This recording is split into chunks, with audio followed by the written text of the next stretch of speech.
This is the Nottoway County Board of Supervisors, July 16th, 2026, 7 p.m. regular meeting at the Nottoway County General District Courtroom.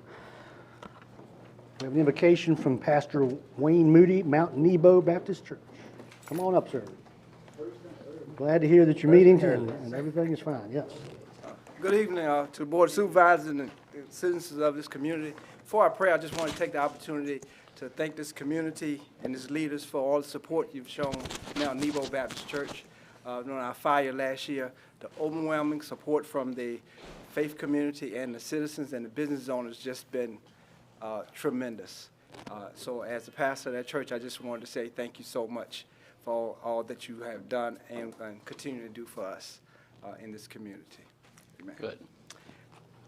Let us pray. Dear Lord, as we come together today, we give you glory and praise for the many blessings of this community. We come tonight asking for your divine guidance given by the Holy Spirit to be with your chosen leaders and community members. We pray that you will bless the leadership as they seek to do your will for this community. Guide them in decision-making and a peaceful, productive meeting that will glorify you. Strengthen this community and bring in all your people together. We thank you for these leaders who have given their time, talent, and care for your people. Bless them and their families as they seek to provide the services, understanding for a greater community togetherness and unity as we continue to move forward to a better and stronger community. In your name we pray. Amen. Amen. Thank you. Thank you. Thank you. Please join us in the Pledge of Allegiance. I pledge allegiance to the flag of the United States of America and to the republic for which it stands, one nation, under God, indivisible, with liberty and justice for all.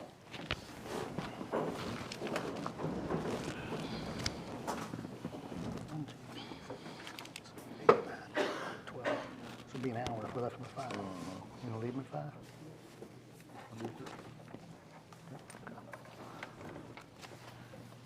All right. We've got an agenda, and I do want to amend the agenda. I'd like to add kind of a B1 presentation. Okay. And then during delegations of the public, we will hold, you guys will have 5 minutes to speak. Once we get into the public hearings, we do have a multiple public hearings with lots of speakers, so that will be 3 minutes. Steve. Yeah. Thank Ben. Oh, all right. Thank you. Well, Mr. Chairman, Take a I motion. move to approve the agenda with those changes. Okay, do I have a second? Second.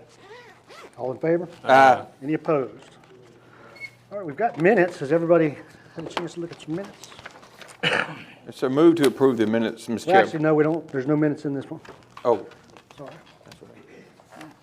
Okay, we're going to go to delegations from the public. And this will be 5 minutes. Are you gonna do that? Okay, you're gonna do that after the delegation. Oh, we can do, you want to do the presentation? Yeah, let's do that. We'll do that? Yeah, if you don't mind, Mr. Chairman.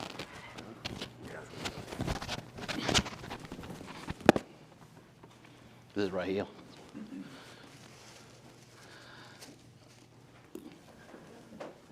Like, I want to ask her to come on down. Somebody take a picture of Billy. Yeah, Andrews will do it. Ms. Norton, could you come on in? What do y'all want to? It's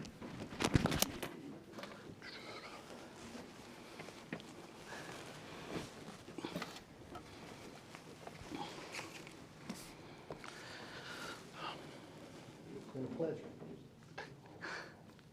Resolution of appreciation. Whereas Daphne V. Norton won her District 3 seat on the Nottoway County Board of Supervisors November 7th, 2022. And whereas after completing Bank of Virginia's Certified County Supervisors Program, she continued devoting significant personal time and effort to gaining a deeper understanding of county government, public policy, and governance, so as to knowledgeably serve the citizens of Nottoway County. And whereas she embraced her leadership role, serving as Vice Chair of the Board, sharing her experience and expertise on the Finance and Personnel Committees, and faithfully representing the county on community boards such as Piedmont Senior Resources. And whereas Daphne V. Norton has formally and ably served the citizens of Nottoway County District 3 for 2.5 years, making herself available to constituents, encouraging good communication and transparency, and responding to questions and concerns by phone and through hosting town hall meetings. And whereas she kept open communications with her fellow board members, working collaboratively as one unit to move Nottoway County forward on various projects. Now therefore be it resolved by the Nottoway County Board of Supervisors that Daphne V. Norton is hereby recognized and commended for her dedication and public service this 16th day of July 2026. Let's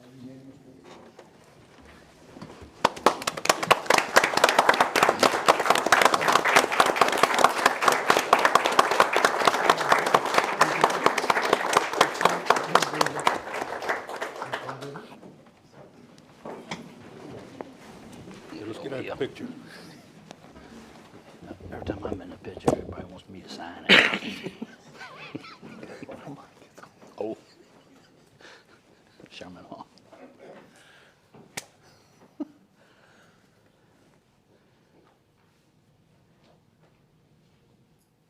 All right, get back up here, Miss Norton. Your work ain't done yet. That's right. I'm scared she'll go to the door with her husband, Mr. Tote. That's right. I would like, Mr. Chairman, I would like to hear her husband is here, Glenn Norton, and Two sons. two sons are here too. Okay, I didn't see. Yeah, okay. People don't realize how much time y'all put in it, but a lot of times the families they Suffer the most. they suffer the most. So anyway, and so if y'all would recognize them as well, Glenn, introduce them if you would. This is Deb, his youngest son Lance, and oldest son Chris. All right. Well, thank y'all for coming. All right, back on the agenda, we're going to delegations from the public. Reverend Damian Rowe. Good evening, sir. Good evening, good evening. Good evening. Good evening, Mr. Chairman, Mr. Bourne, and members of the board. This evening, I'm appearing to you as a citizen of Nottoway, resident of District 3. First, I would like to also thank Mrs. Daphne Norton for her service, Thank you, and for Daniel. her dedication to the office, and for being a voice for my district and for all the citizens of Nottoway County. As I've said before, I don't envy the position that each of you is in. I know if you have found that you seem sometimes to be in a no-win situation. No matter what decision you make, somebody's going to be unhappy. However, the decision that you seem to have made with regard to the vacancy that's about to happen when Mrs. Norton leaves her seat is the principal reason why I'm speaking to you tonight. At your last work session, it seemed that the prevailing sentiment was that you did not want to appoint someone to the seat, not exercise your right under the code to appoint a replacement during the 45-day period beginning August 1st. I think that would be a great disservice to District 3 and to Nottoway as a whole to have the District 3 seat vacant for several months. And I personally don't want my district to be without a representative for several months. And that's me speaking as a resident of District 3. I know there has been some interest, and I would like for the opportunity for those that are interested in the seat to be able to represent it, if only temporarily. So that is my personal leaning, my personal opinion, speaking for myself. I know that sometimes trying to find someone or trying to make the decision is not an easy decision, but I feel that it's in the best interest of the county and District 3 as a whole to have that District 3 seat filled as soon as possible. Thank you. Thank you, Thank Daniel. you, sir. Mr. Sonny Abbott.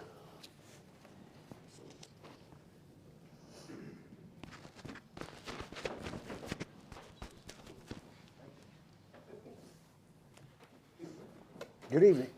Good evening, Mr. Chairman, members of the board. Good evening. Mr. Bowen. Good evening. Please see me as a resident of the county and not in any other capacity. Budgets and tax increases have been the subject of several conversations. I believe this board has raised taxes in the 3 budget years since taking office January 1. This board's last budget will be for the 27-28 budget year. Since we all know of this board's ability to be transparent, their openness and willingness to answer questions, he said facetiously, yet there's been a reluctance to share the significant tax increases yet to come. For example, it will take 1.4 to 1.6 cents per $100 valuation to cover the repayment of funds for the next 25 years to the solar firm that is still in its implementation stages, with a 10% increase every 5 years. Then there's the new courthouse complex. What will it cost, and how much will need to be borrowed, and at what interest rate, to cover the balance after a number of assets of the county are sold off and continue to be sold off? My guess, between 8 and 10 cents per $100 valuation. Another concern is, where will the new complex be built? If built between two existing courts, will anyone be allowed to work in those structures during construction? Is another tax increase planned to cover the cost of a new sheriff's complex? Where will the treasurer, registrar, and commissioner of revenue be located? Not to mention the Commonwealth's attorney. How large will the tax increase be if that is not too far in the future? Now, having reviewed budget proposals posted in the Courier Record for the last several years, I'll ask a few more rhetorical questions. Do you believe what is or was posted to be accurate?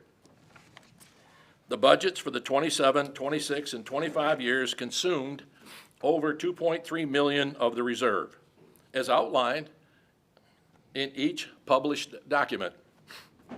In a June article in the local paper indicated that the chair claimed some $2.4 million was used to balance the budget prior to the board taking office. Combine those two numbers, has $4.7 million been taken from the reserve? Nothing was reported by whomever submitted the paperwork to the Courier Record showing any amount taken from the reserve from 2017 through 2024. What's real and what isn't? Now, I want to thank the new finance director, Mrs. Carter, for taking time to talk with me. I believe there is a positive spirit of information sharing with a greater understanding of a need for accurate data. I also want to thank Mrs. Norton for your service to the citizens of your district and the county. You'll be missed. Thank you, Sonny. Now, as I head to my chair, I recall this board saying, when it took office, that a mess was inherited. I can only imagine what the new board will say after the November 27 elections. Now, I'd like to comment just one last thing from one of the former fathers of the country, George Washington. He says, "Truth will ultimately prevail where pain is taken to bring it to light." Thanks for listening. Thank Thank you, you, Mr. Sonny. Abbott. Sarah Allen, she hasn't arrived. I don't see her. We must move on. We're gonna move on. All right, that was the last one from our delegations of the public. Thank you for sharing your thoughts with us. I got here a little late. Did you want to, are you delegations from the public, or you want to participate in hearings? Delegation. Okay. Certainly, Mr. Page, I'll put you down. Sorry about that. Yep, that's fine. Just real quick, and not taking up much of your time. I would tell you guys that we appreciate you over at the chamber for loaning us Mr. Buddy Hyde for the fireworks. A lot of meetings, spanning over 6 months, a lot of resources he helped get together to make that event a success. And we really appreciate you guys supporting that event every year and partnering with us to make it happen. So thank you. Thank you. Thank you, Chris. Chris. Sir, I didn't get here in time to put my name on our case, please. did you want to, are you on hearings or on delegations of the public? Delegation, sir. All right, just so everybody knows, 7 o'clock this gets taken up. So if you're going to speak, you need to get here. Go ahead, sir, come on up. You're a resident of Crew, right? Do you live in Crew? No, sir, I live in your district in Blackstone. Oh, okay, you're in Blackstone. No, just real quick, and it's meant to be a help, not a hinder. With reading your statements, Ms. Norton, talking about the hours that y'all are putting in and so forth, I believe that the precedence has been in the past that there was a committee of residents of Nottoway to do different things. And what I was going to recommend is, with all this finance issues, and I'm not talking about the books here, I'm talking about trying to figure the way forward, economic development and so forth. I'd like to recommend that we try to revitalize that. Because we've got, I know y'all are intelligent, but we've got a lot of intelligent people in this county that instead of complaining about the taxes and so forth, we can put a team together and try to assist instead of fighting about it. So, Okay, Thank you. Thank you. Okay. thank you. Anyone else? We're going to close delegations from the public. Well, yes, sir.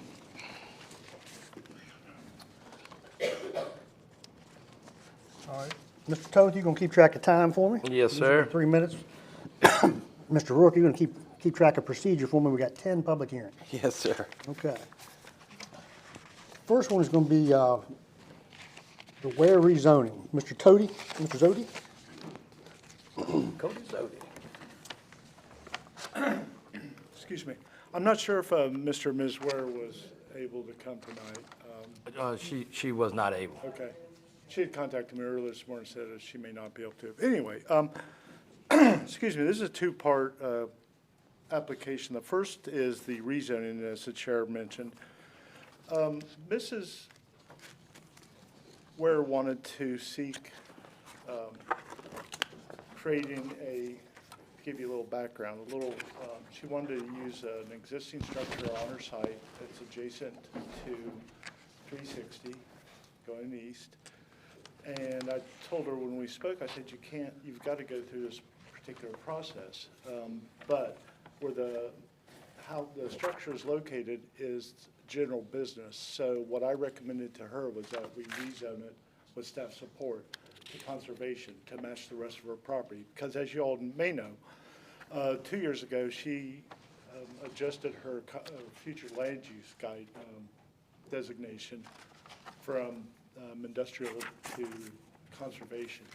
And so, excuse me, that went to the Planning Commission last month on the 16th, and the board approved it, the rezoning, with a vote of 6-0.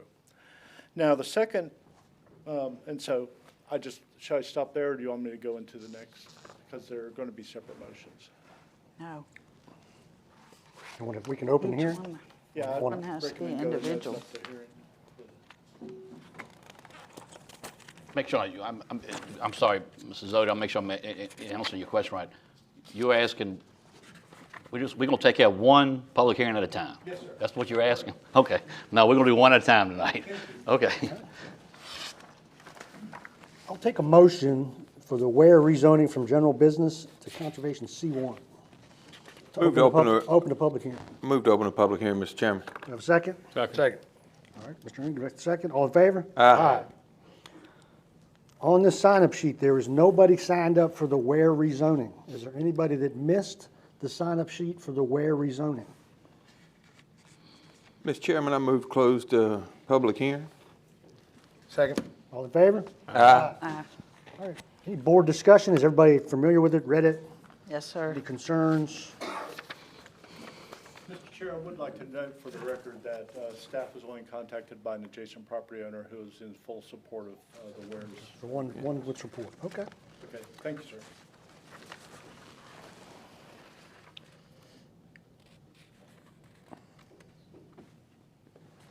Mr. Chairman, I move to approve the rezoning request for the Ware property. I second. All in favor? Aye. Any opposed? All right, 5-0. And then we've got the second public hearing, same property, Ware Guest House and Business. Mr. Zodi. Okay, thank you, sir. I appreciate the vote of support for Ms. Ware and agritourism. The second piece kind of feeds off what I originally started off with her wanting to use an existing structure for both a guest house and the historic, well, I don't want to call it historic, but the long-standing fruit stand they had there. I think, we need to promote agritourism, and if sometimes I have to get creative with how I interpret the ordinance, I think, it rises to that occasion to bring more agricultural activity into the county. And she could not do a guest house like most people in the residential districts can in the county. Because since she's under a conservation easement, she could not subdivide the property.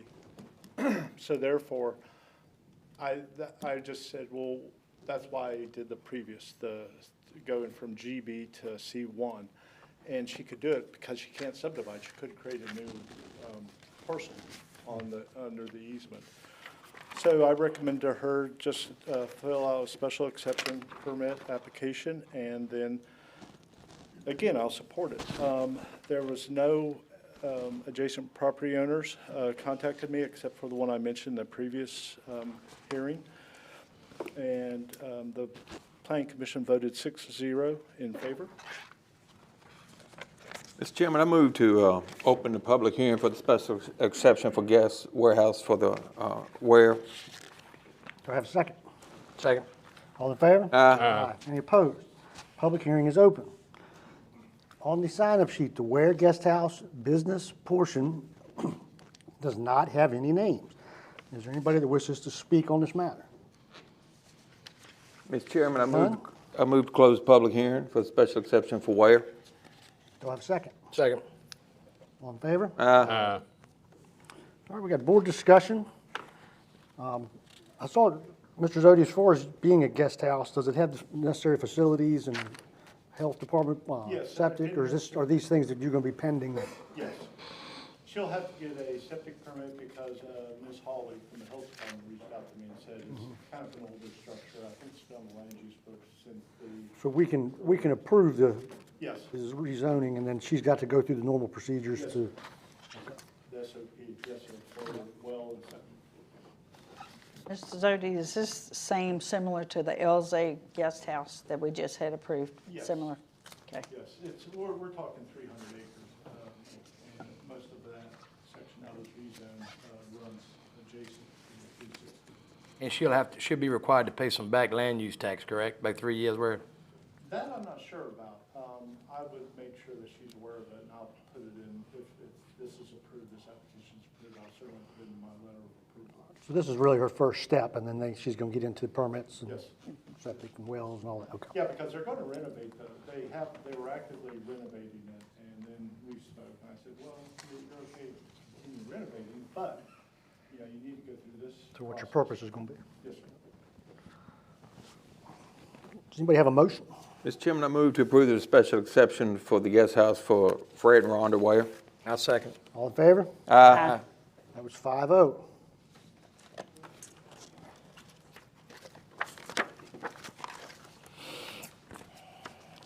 All right, we're going to move on to rezoning Shirley and Folks Family LLC. Mr. Zodi. Okay. This parcel is approximately 31 acres. It's located about 2/10 of a mile from Oak Street in the southern part of Burkeville. They are seeking to rezone from rural residential to conservation, C1. Planning Commission heard this at their June 16th meeting, and it was approved, by a vote, if I'm not mistaken, of 6-0. And I don't believe anybody from the public spoke against it.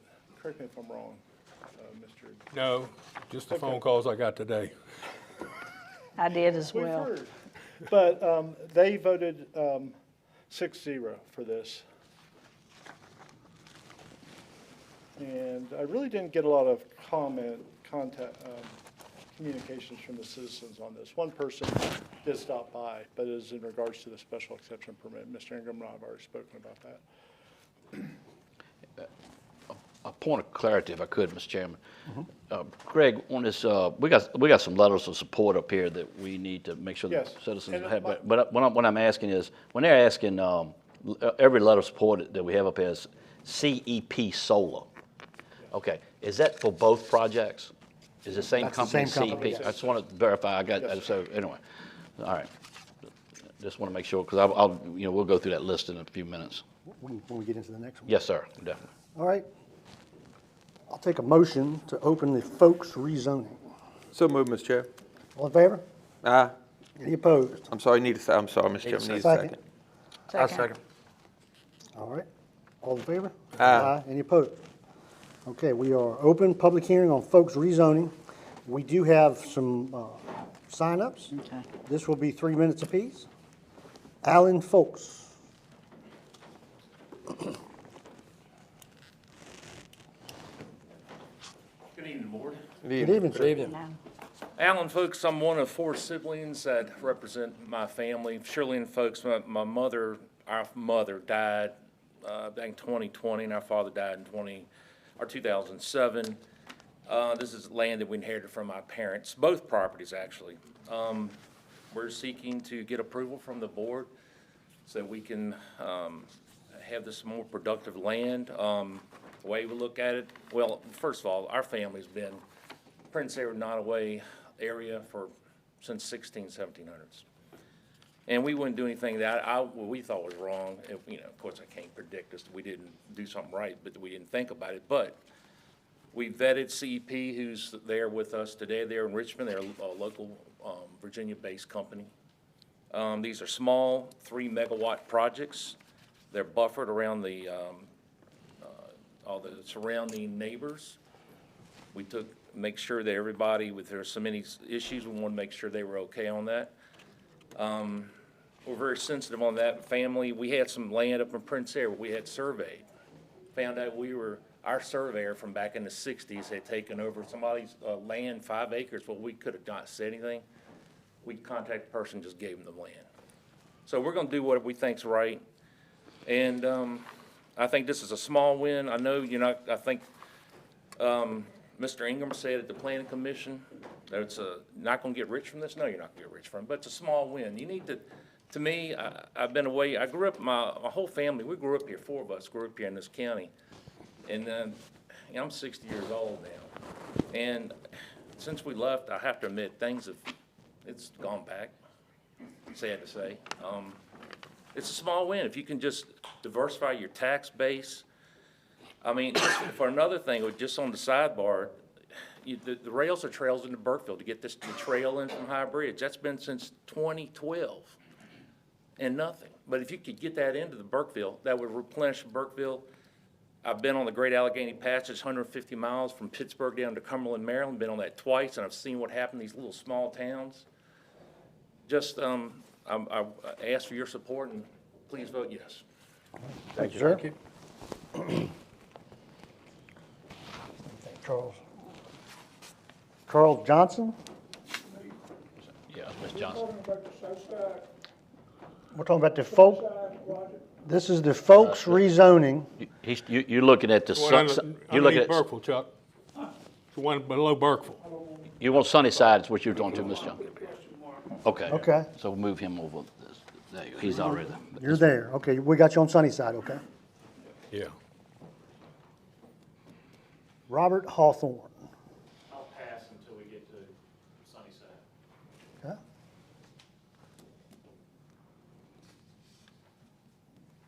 Is there anyone else that wishes to speak on this matter? That's the last name. Seeing none, I'll take a motion. If she'd like to. He. You are? My name is Paul Cousins. I'm a Senior Project Development Manager with CEP Solar. I was planning to do the presentation to kind of before both the rezoning and the special exception. If we want to just talk about the rezoning right now, I'm happy to, and I can save, I would actually have a little presentation to do for y'all, so I can save it for the actual special exception. Well, let's get out of this rezoning, and then if you want to have a minute before we start Little Mountain, and just tell us about the company and everything. That would be great, yes, thank you. Let's do that. All right, seeing no one else, I'll take a motion, close the public hearing. So moved, Mr. Chairman. Second. All in favor? Aye. Any opposed? All right, hearing is we're closed. Hearing's closed. Any board discussion? I've got to say, I made this comment at the Planning Commission. I think a lot of people were pretty much misinformed about the name of this project. When you called it Little Mountain, I knew that Little Mountain was not near Burkeville. And when I asked the question of the solar people, they said, oh, well, we heard it was a cave somewhere in Nottoway where the Indians had drawn in it. I said, yeah, I know where it's at. It's down Nottoway Reservoir. So I think a lot of people didn't understand where it's at, but I got phone calls today and a couple of days ago One was an adjoining landowner who's absolutely opposed to this. And one of the things he said was, you're gonna shut out Burkeville from being able to expand any more to the south. If you think about it. This thing is 2/10 of a mile from the town of Burkeville, where the property is. So, you know, I listen to the people in my district.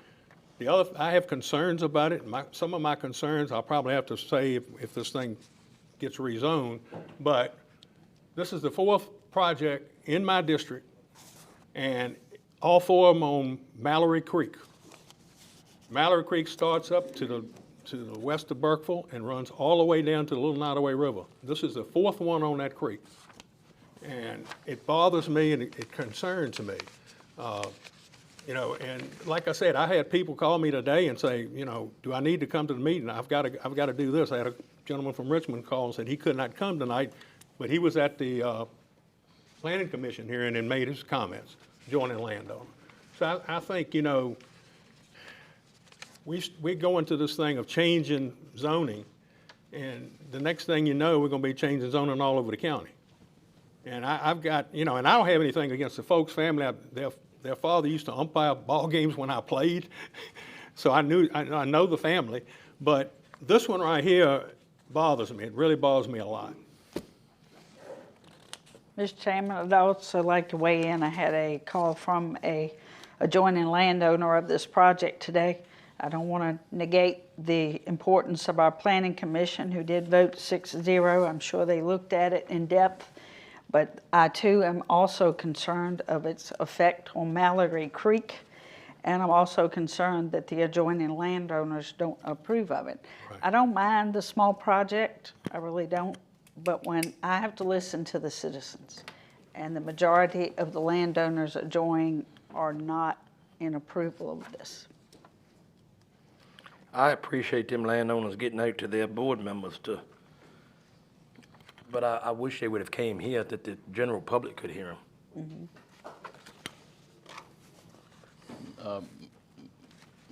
Mr. Chairman, the same thing with the rezoning and any other thing with these type of projects, it's just a step.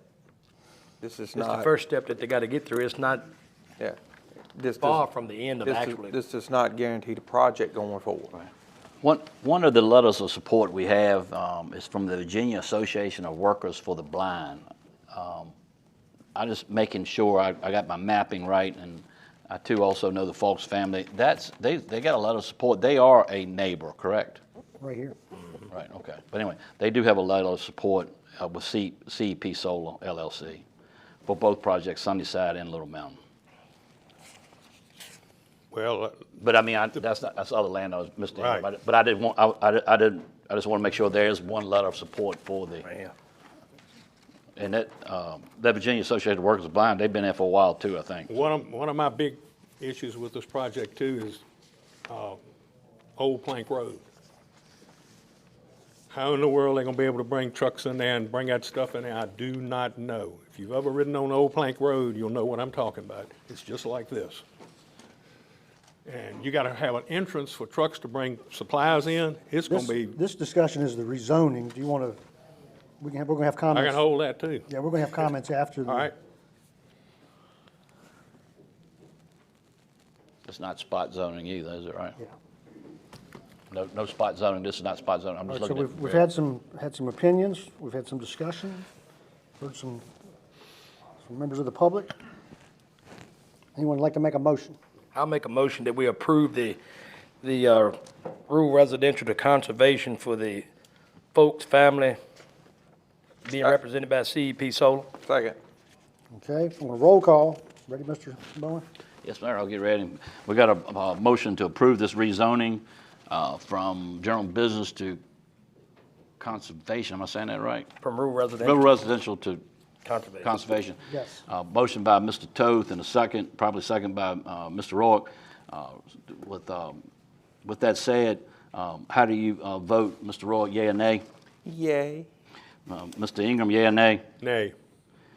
Ms. Norton, yea or nay? I will vote yay for the rezoning. Okay, gotcha. Mr. Toth, yea or nay? Yay. And of course, Mr. Chairman, yea or nay? Yay. I got a full one. 4-1. Yep, sir. But the motion passed. Motion passed.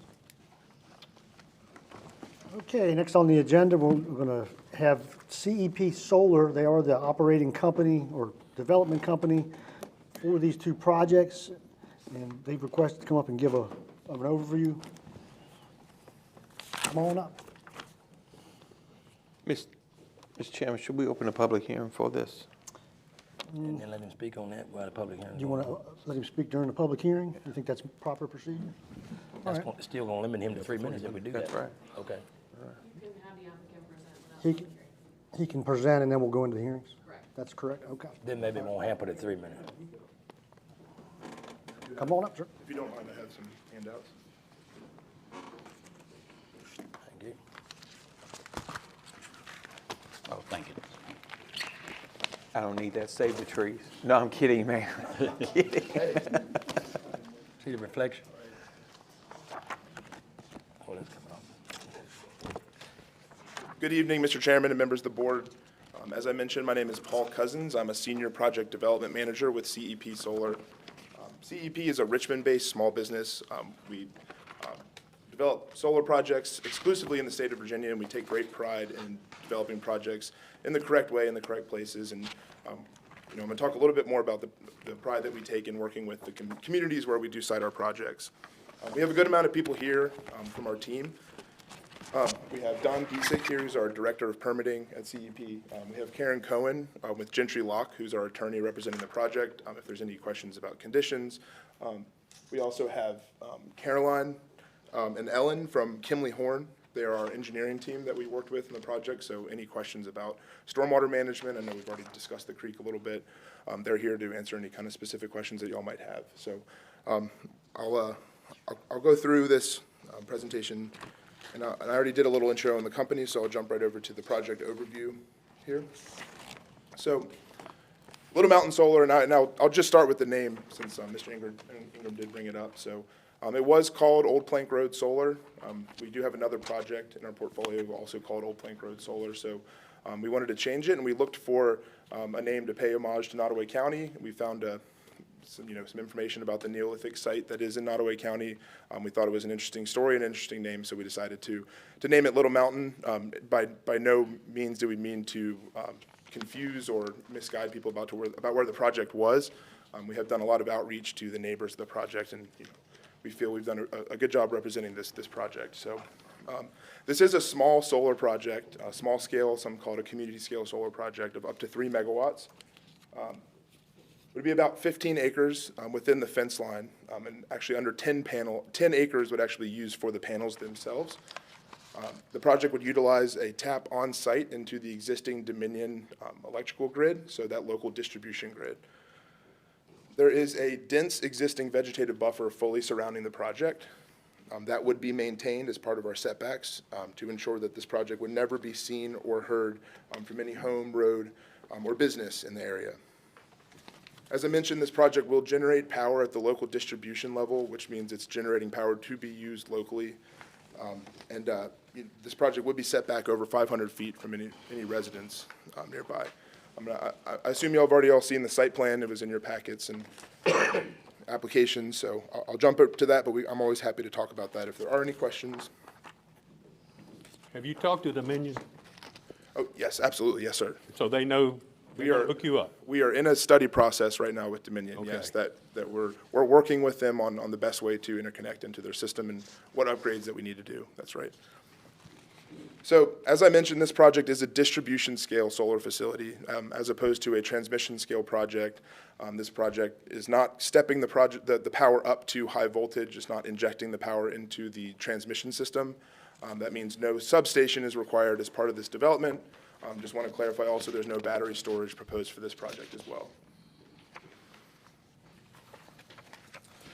I won't go through this for the sake of time, but this is just another slide that highlights kind of the process that we work through kind of after this process with the county. There is a pretty stringent process with the state, through their permit by rule process, where all the different state agencies will be able to weigh in on the project. And then we will also work with multiple federal agencies to get kind of final approval for the project as well, including U.S. Fish and Wildlife Service and the Army Corps of Engineers. So in terms of construction and operation and decommissioning, this project, we're planning to start construction by the end of 2027. For a small project like this, the construction timeline is very short. Total construction period to actually turning the project on is about 9 months. The actual civil and installation work is much shorter than that.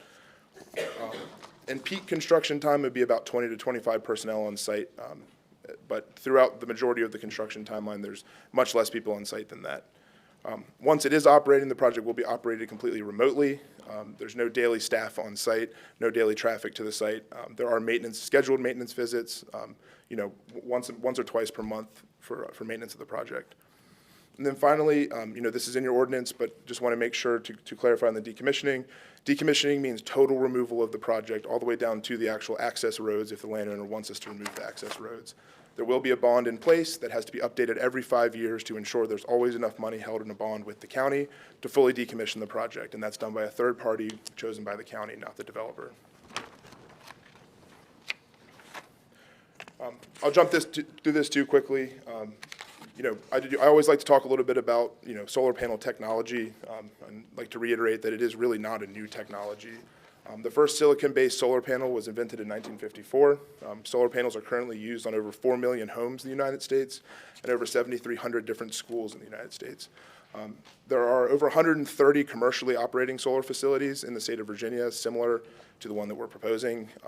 This is on the smaller side of that kind of portfolio, but there's lots of these projects already operating in the state of Virginia alone. Solar panels themselves are made up of over 80%, glass and aluminum by weight. The actual solar cell material is made of silicon. It's a non-toxic element. It's the second or third most common element found in the Earth's core. It's made from quartzite sandstone. That solar panel material is totally encapsulated in glass, and they're designed to withstand any possible hail or wind as well. So, into the specifics of our setback request that we're working with.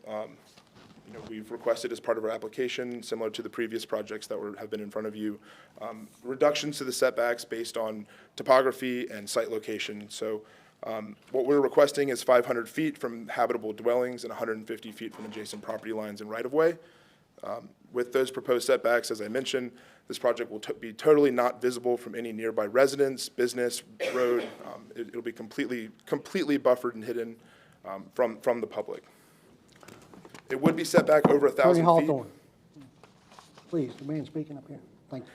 It would be set back over. It would be set back over at least over 1,000 feet from the residences to the west and over 500 feet from the residences across the road to the east. There are no residences on the parcels to the north and to the south of the parcel. We are also asking for a 100-foot setback and buffer reduction to the perennial stream that creates the border to the south of the project. This is also similar to what's been previously approved on projects by this board. That 100-foot setback is much larger than the current 25-foot setback recommended by DEQ. We are including extensive wetland mitigation, stormwater mitigation, and BMPs to make sure that there are no impacts to the stream. And I'll just wrap up with a little bit about the outreach that we've done to the community. I know we kind of talked about that a little bit as part of the rezoning, but we really do take pride in making sure that we do engage with the project neighbors. That started out by mailing letters, making phone calls, having conversations with neighbors. As Mr. Bowen mentioned, we did have a very important meeting with the Virginia Association of Workers for the Blind. They're the majority neighbor. They bordered the project pretty much entirely to the north.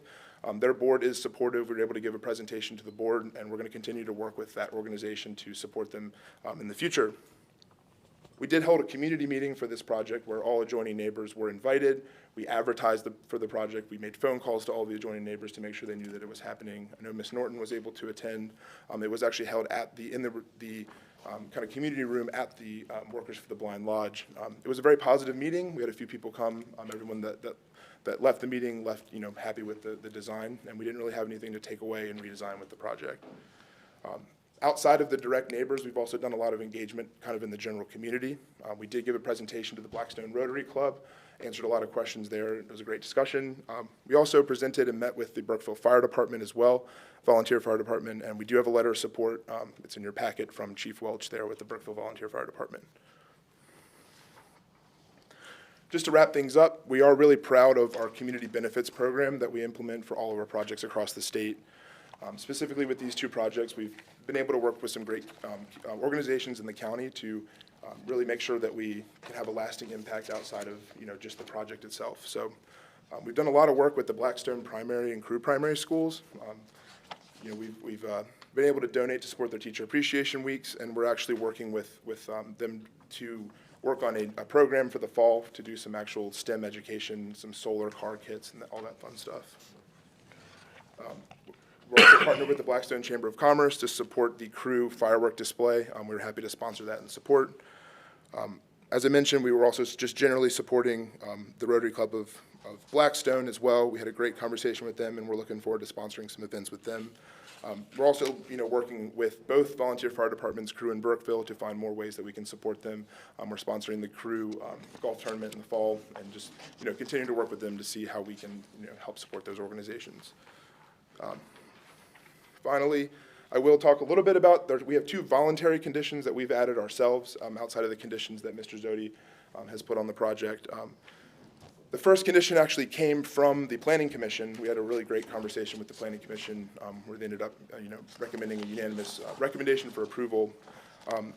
So the way that condition is worded with the rezoning, basically as part of decommissioning of the project, we'll be required to at least submit an application to rezone the parcel back to the original zone or a similar zone based given whatever the comprehensive plan is at the time, just to give the board an opportunity to return that to the current rural residential zoning if the board pleases.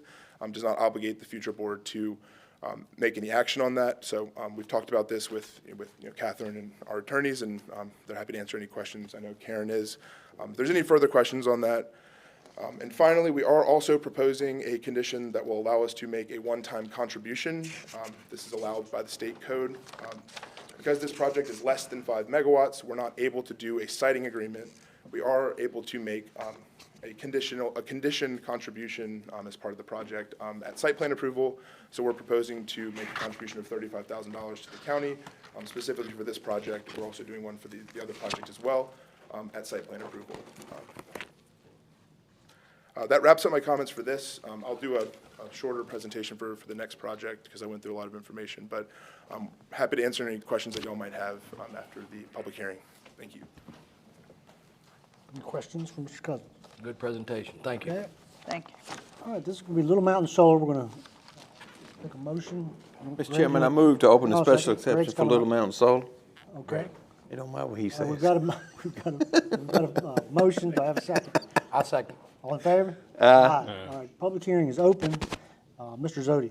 Really briefly, with this project, we have, as with any solar project or any like project, the 15.2.2232 review was held, and the Planning Commission voted 6-0 that it was in compliance. Move that mic down a little bit. Oh, sorry. Got these tall guys around me. It was a 6-0 vote that, with all planning commissioners agreeing that the proposal was in compliance with the comprehensive plan. And so that's a 6-0 vote. And then regarding the approval for the application, it was 6-0. And Alex Hamilton did appear, and he did speak for a bit about this project. And of course, he was against it. He has family as land nearby. But there was one condition that's in your report, in your conditions. VDOT does require 600-foot site distance easement and a full construction management plan, which are conditions for VDOT's approval. So they have to accomplish that prior to receiving the permit? Yes. Okay, thank you. Mr. Chairman, I got one question for Greg, if I may. The smaller projects potentially entering into this same line, isn't this the same line that the Rocky Ford is entering into? I'll defer to Paul. I think it does. No, go ahead, Come on. man. Were you referring to the interconnection? Sorry. Yes. So this is actually on a completely different interconnection process. Dominion has their own, they control their own distribution interconnection process. We're actually at the front of the line for both of our projects. They're on two different substations, so no, we do not have to wait for any of the utility scale projects. It's a totally separate, it is public information which projects are in line for that. I'm happy to share that with you if you would like to take a look at it. All right, because I was just wondering, does this hinder the potential for the Rocky Ford project, which would greatly enhance the benefit to the county? It absolutely does not. It does not. It's totally different equipment, totally different substation. It's a totally different There's system. no overlap. No overlap, yes, sir. Thank you. Okay, we've got our first speaker, it's going to be Alan Folks. Okay.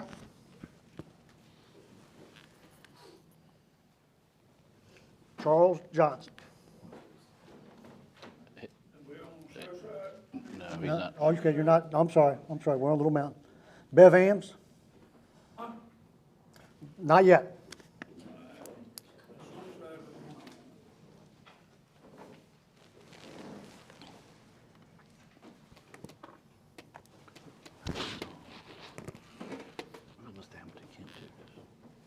He's Johnny's brother. Oh, yeah. I'm not as tall as them either. Good evening, Bev. Good evening. How are all of you? I'm hoping everybody's well. Daphne, I'm going to miss you. Thank you. Thank you for all of your services, too, for the, Thank you. how many years have we known each other? I'm here to talk on behalf of CEP Solar. And actually, I'm not going to talk the second time because it would be covered with this one speech, if that's okay. I've worked with CEP both in Brunswick County and here in Nottoway County, so for about 4.5 years.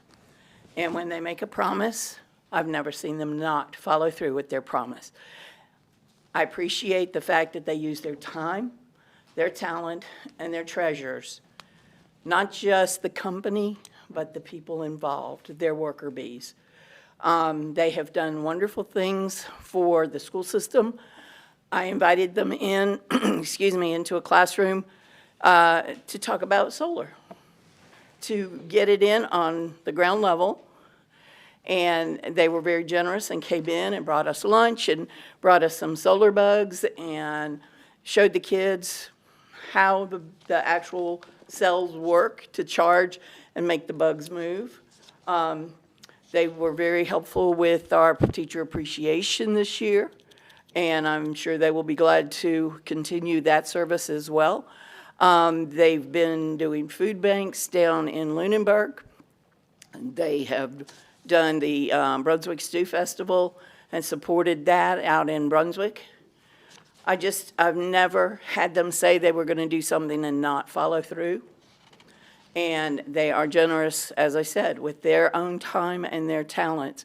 They don't just sit in an office, come out, talk to you guys, get the job done, and then forget about who you are. They continue to serve the community, and they're very good stewards to the communities they serve. So continue to work with them, and let them continue to work with us. If you have any questions, I'd be glad to answer them. Thank you, Beth. Thank you. Thank you. Thank you. Thank you.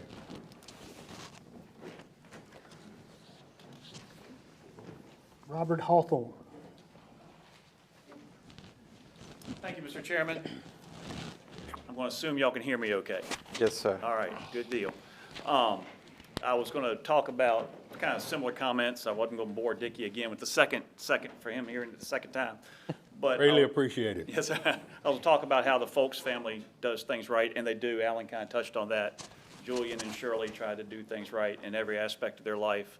I was proud to know them, proud to represent them, and I'm proud to be general counsel for the Shirley and Folks Family LLC and be affiliated with the 4 kids who have so diligently carried on the legacy of their parents.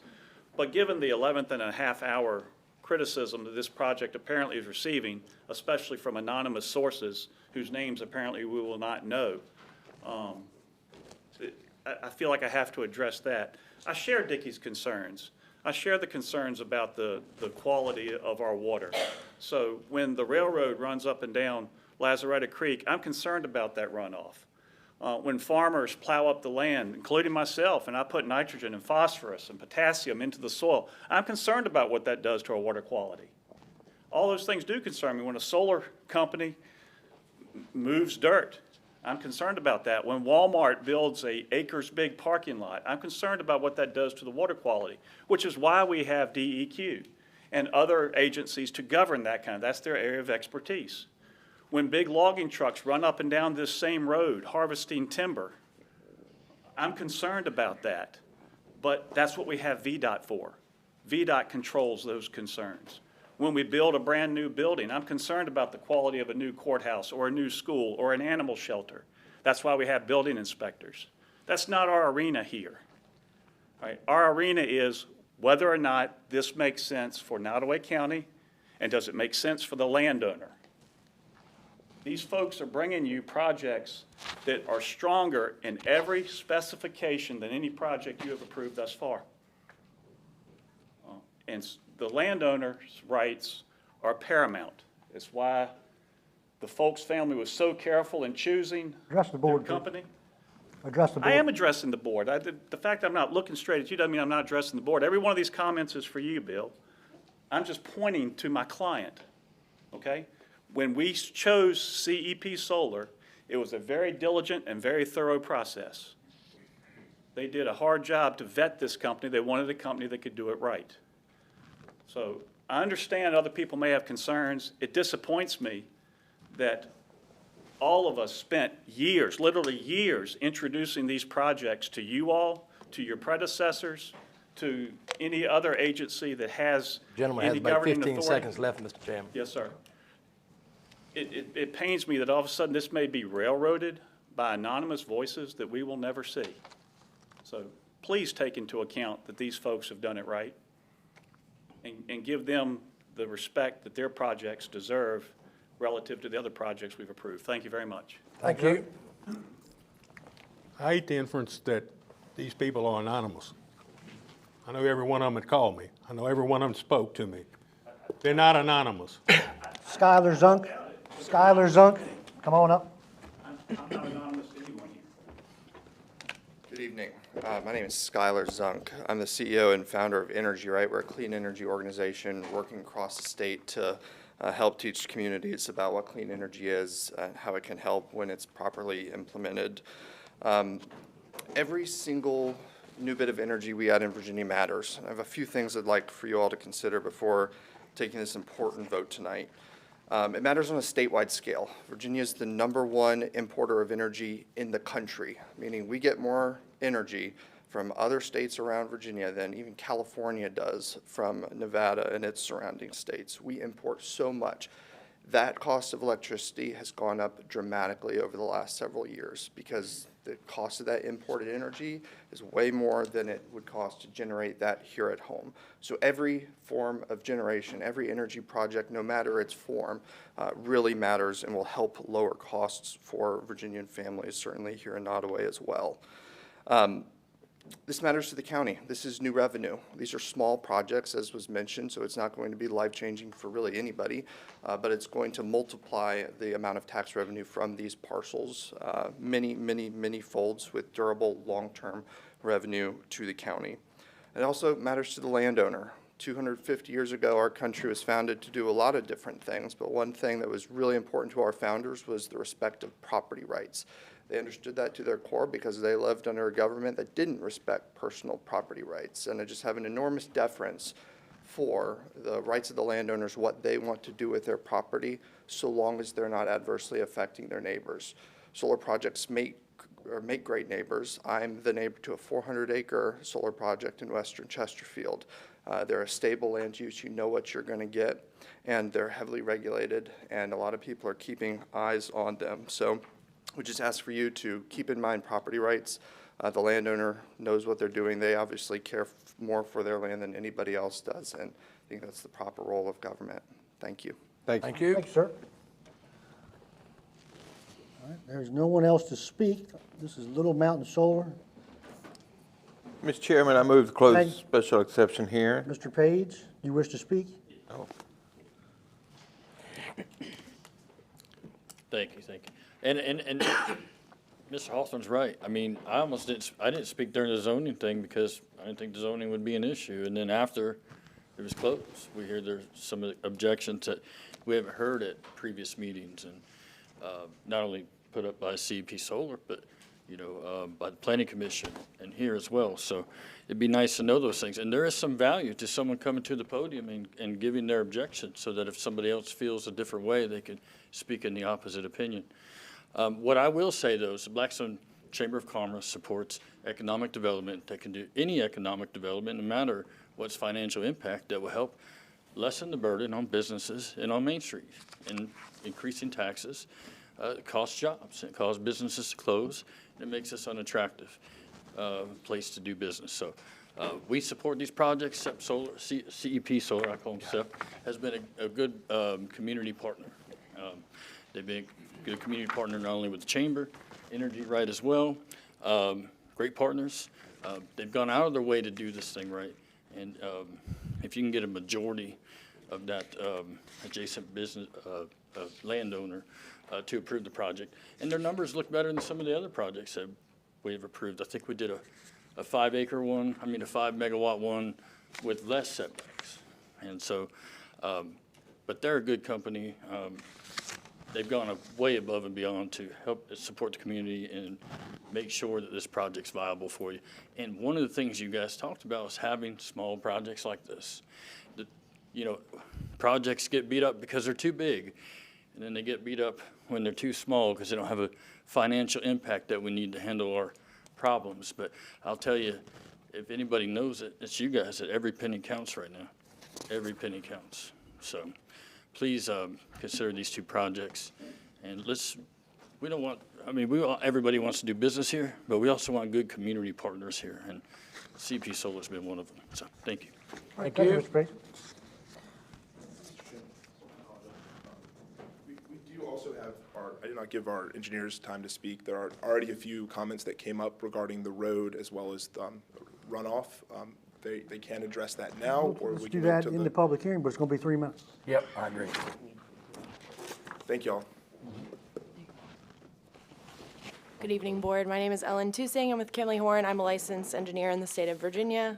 Solar is my practice area, so I've seen a lot of these designed and installed and in construction in the state of Virginia. Specifically for these two projects, I guess we'll start with Little Mountain. As far as the coordination with VDOT is concerned, for any site development, we do need to coordinate with VDOT, and the applicant has already started that process. So Kimley Horn has done some preliminary design work with the applicant that I believe you'll see in the plans as well. We have coordinated with Little Mountain. You mentioned the concerns driving on the road out there. We are looking at both the horizontal sight distance and also the vertical, so to make sure we can see somebody coming around a bend, but also coming up around a curve or a hill. We do have a path forward with that entrance at this time. Of course, it's preliminary design, but we were able to work something out with VDOT where we can get an easement on our site property, so we don't need to work with any of the other landowners in the area. We can handle that on site and come up with an approach that meets adequate sight distance for that speed limit with the VDOT reviewer. Ultimately, that would have to get permitted during land disturbance and when we go out for construction, but that's kind of the process that's followed with VDOT. Secondly, we'll just briefly address water quantity, water quality. We mentioned some of the streams. It was previously mentioned that the Department of Environmental Quality, that's kind of their purview for the state of Virginia.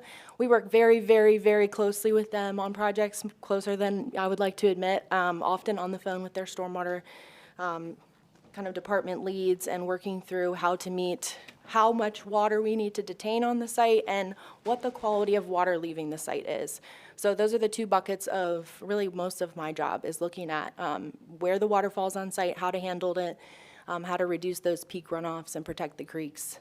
We've talked about wetland setbacks, et cetera, that are also implemented, but those are items that are already looked at in preliminary design and go into the placement of the stormwater basins that you'll see on some of the concept plans, and that would get further implemented and ultimately permitted in a solar project like this.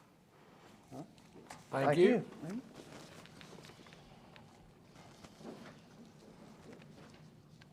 This is the public hearing for Little Mountain. Is there anyone else that wishes to speak? Mr. Chairman, my motion stands to close the public hearing. Second. All in favor? Aye. Board discussion, we do have some letters. Chief Joey Shanef Crew, Volunteer Fire Department. Mr. Zodi, I met with CP Solar, reviewed their crew proposed project, being familiar with the other solar projects going on in our area. The Crew Fire Department has no concerns. We appreciate the community support we get from both the private and business sector. So they had, CP was helping with their golf tournament. We have a letter of support from Blackstone Chamber of Commerce. Mr. Page has spoke, so I'm not going to read his, but they do support economic development and lower tax rates, help citizens. This is Chief Brian Welch, Burkeville Volunteer Fire Department. Writing to express my support for the proposed Sunnyside and Little Mountain solar projects being developed. CP Solar has made a genuine effort to engage local stakeholders, answer questions, and become involved in the communities they hope to serve.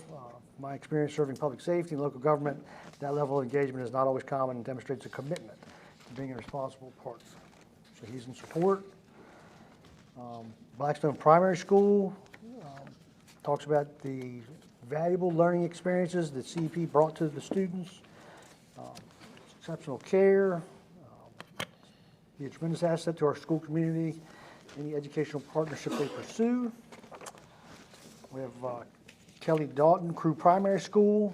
On behalf of the teachers and staff of Crew Primary, I'd like to take this opportunity to reach out, give a special thank you to the support you have given us. Truly surprised to receive a donation from your company to support our staff during Teacher Staff Appreciation Week.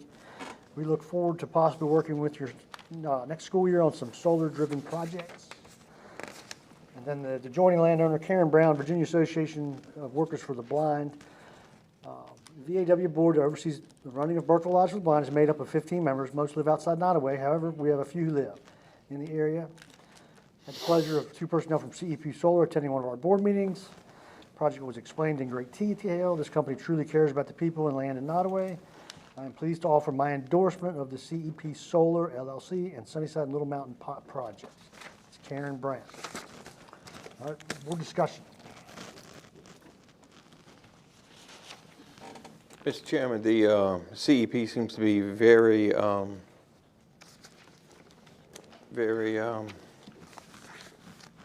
given to causes. We got a $20+ million cause. I wonder if they want to donate to that. They're gonna donate $35,000 toward it. Yeah, twice.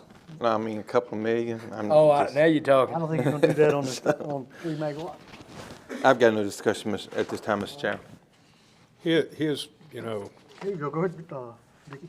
I was looking at the VDOT report on this. VDOT has reviewed the provided site distance demonstration for the proposed site access. The site distance demonstration provided do not meet VDOT standards. The site distance left demonstration extends outside of the right-of-way. A site distance easement that includes this area will be required, and clearing of any vegetation would hinder site. One of the calls I got today was somebody that lives on Old Plank Road.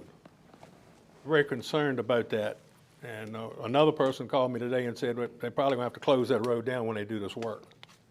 Because I don't see how those trucks are gonna be coming in that, I don't know how many people here have ridden on Old Plank Road, but you need to see the condition of that road. It's the old 723 and coming out of the town of Burkeville. And I'm just concerned about that. I'm concerned about the water. And, and people say, Dickie, you're anti-solar. No, I'm pro-neighbor. And when neighbors call me and say they're concerned about this and don't want it, I've got to speak. I voted for a solar project, y'all remember. Yes, sir. And I'm probably going to vote for the one down on Sunnyside. Because I don't see the problems that I see with this one. But this one bothers me. It's in my district.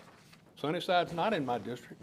But I don't, to me, there's too many things that are going to have to be done to make this feel safe to me.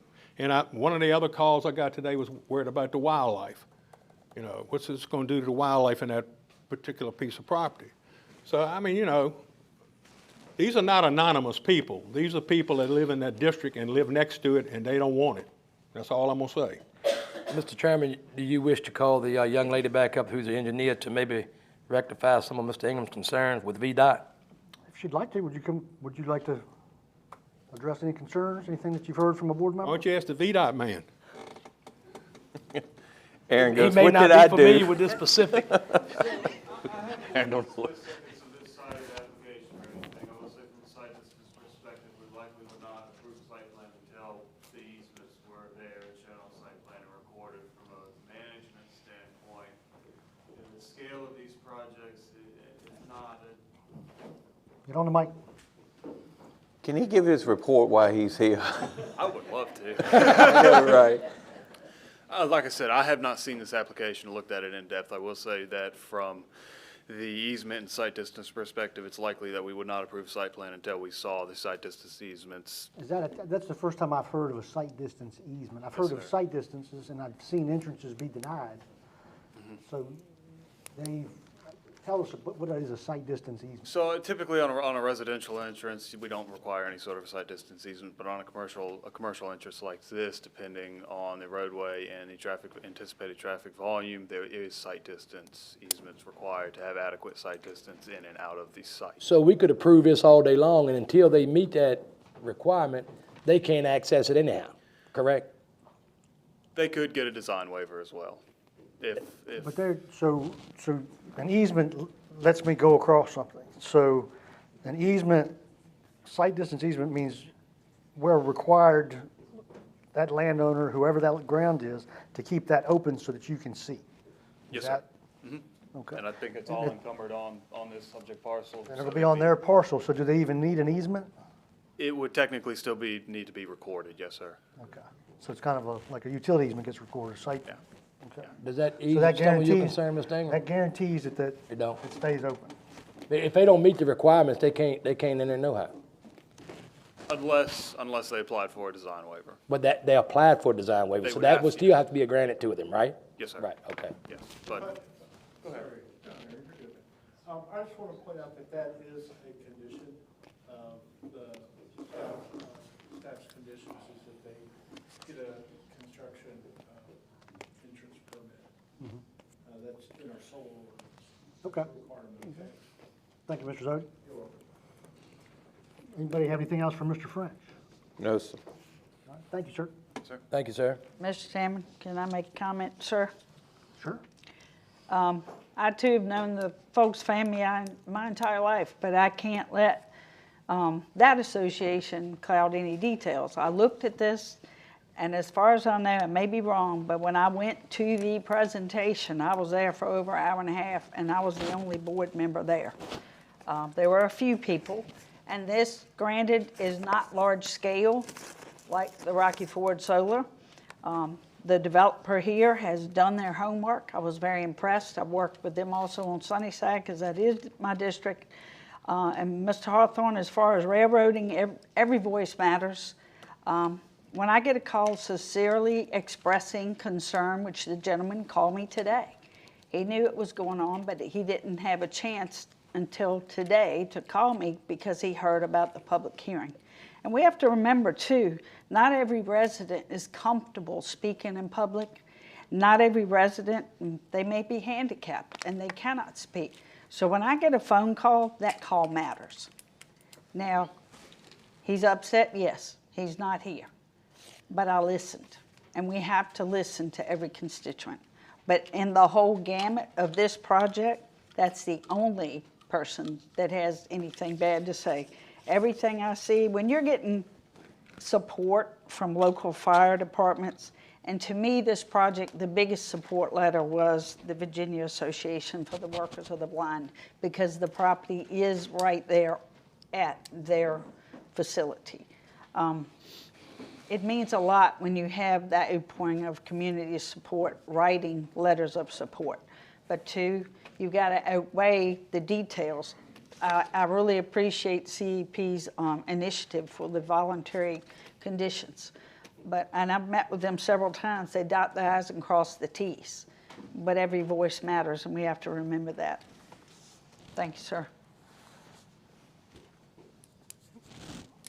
Any further discussion? No, sir. We're gonna roll call. Get somebody to make a motion. Make a motion. I'll make the motion to approve the special exception request for the solar facility and setback reductions at the Little Mountain Solar Farm as presented with its conditions. Second.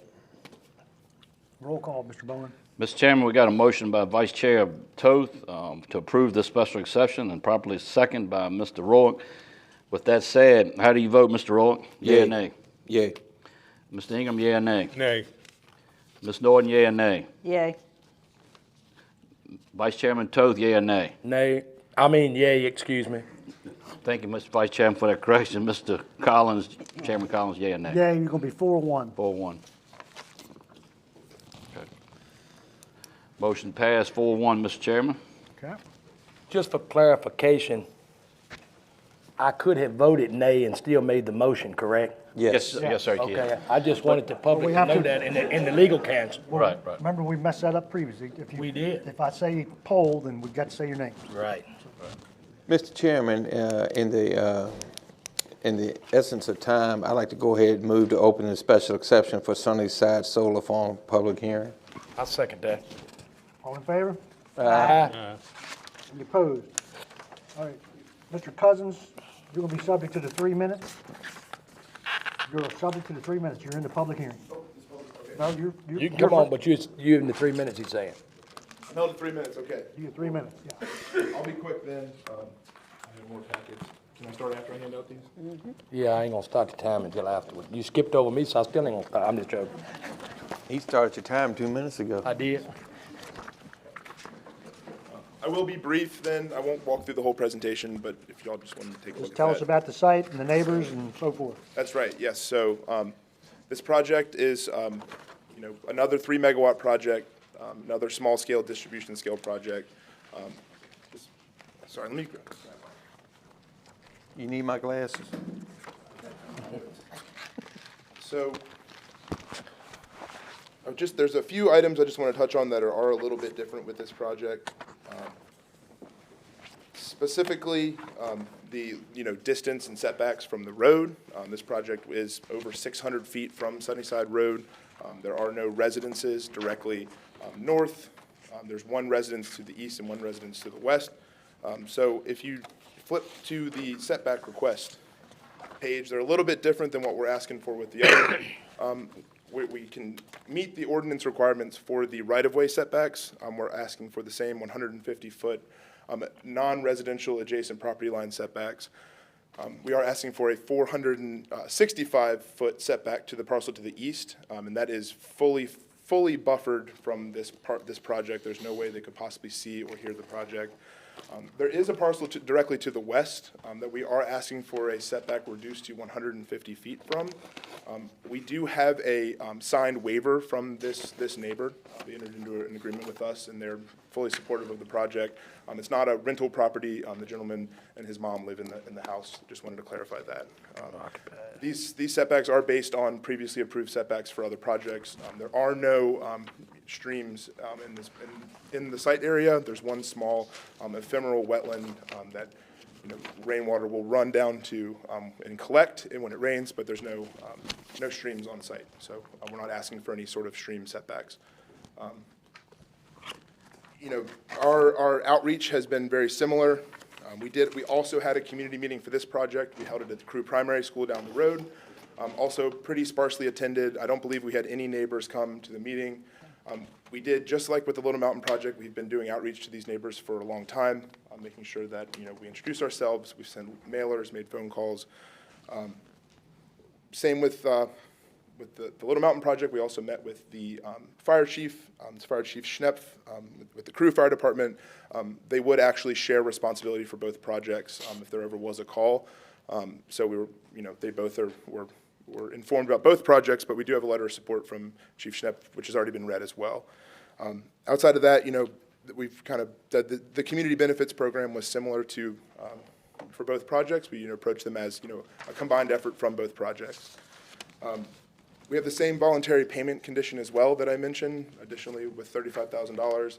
We don't, obviously do not have the same rezoning condition that was in there. because Gentlemen, this got is- about 10 seconds Yes, sir, remaining, because Mr. Chairman. this was not a requested rezone. So those are the main differences. Other than that, everything is the same. All right, thank you, Mr. Cousins. All right, Mr. Folks, are you done for the evening?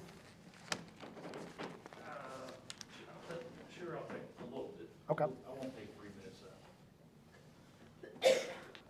I would just like to say that when I was growing up, my father would always talk about how Chesterfield was a bedroom community. Well, I've been going down to Chesterfield to their Citizens Academy thing where you meet everybody in the county. They're up to 70-30 split between residential and commercial. So a lot of the burden is going over to the commercial side, not on the residential side. The way I see this county, it's going opposite. And you really need to do something to diversify this county. Steve, when, I know you're not on the board now, but I saw you on TV when the Holly Farms went away. No tobacco, no chickens, no dairy, no textiles. All that was here when I was here. It's all gone. And my father used to talk about when he was growing up. My dad was born in 26, so he was growing up in the 30s and 40s. He said it was a big deal when somebody shot a deer. And now the deer everywhere. And when I was here, there was no bear. Now there's bear everywhere. So what I'm trying to say is, there's nobody farming anymore. Not like they used to. Why is wildlife coming back? Because the fields are gone, or they're gone fallow. So I love the county. I want the county to do the best. But really, I think you need to diversify the county base, not having year after year of tax increases on the citizens. Thank you very much. Thank you, sir. Thank you. Mr. Johnson, Sunnyside.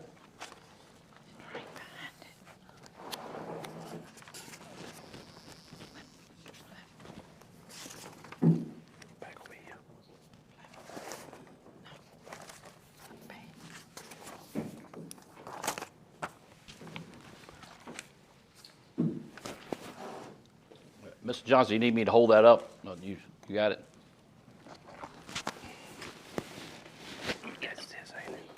This is our property around the little piece of property here. Everything is outlined. We both own, we own. We also have a house that's right here and a house that's right here. That's not outlined. And this is your property here? All of that's our property. I live right along in here, right about where that pin is.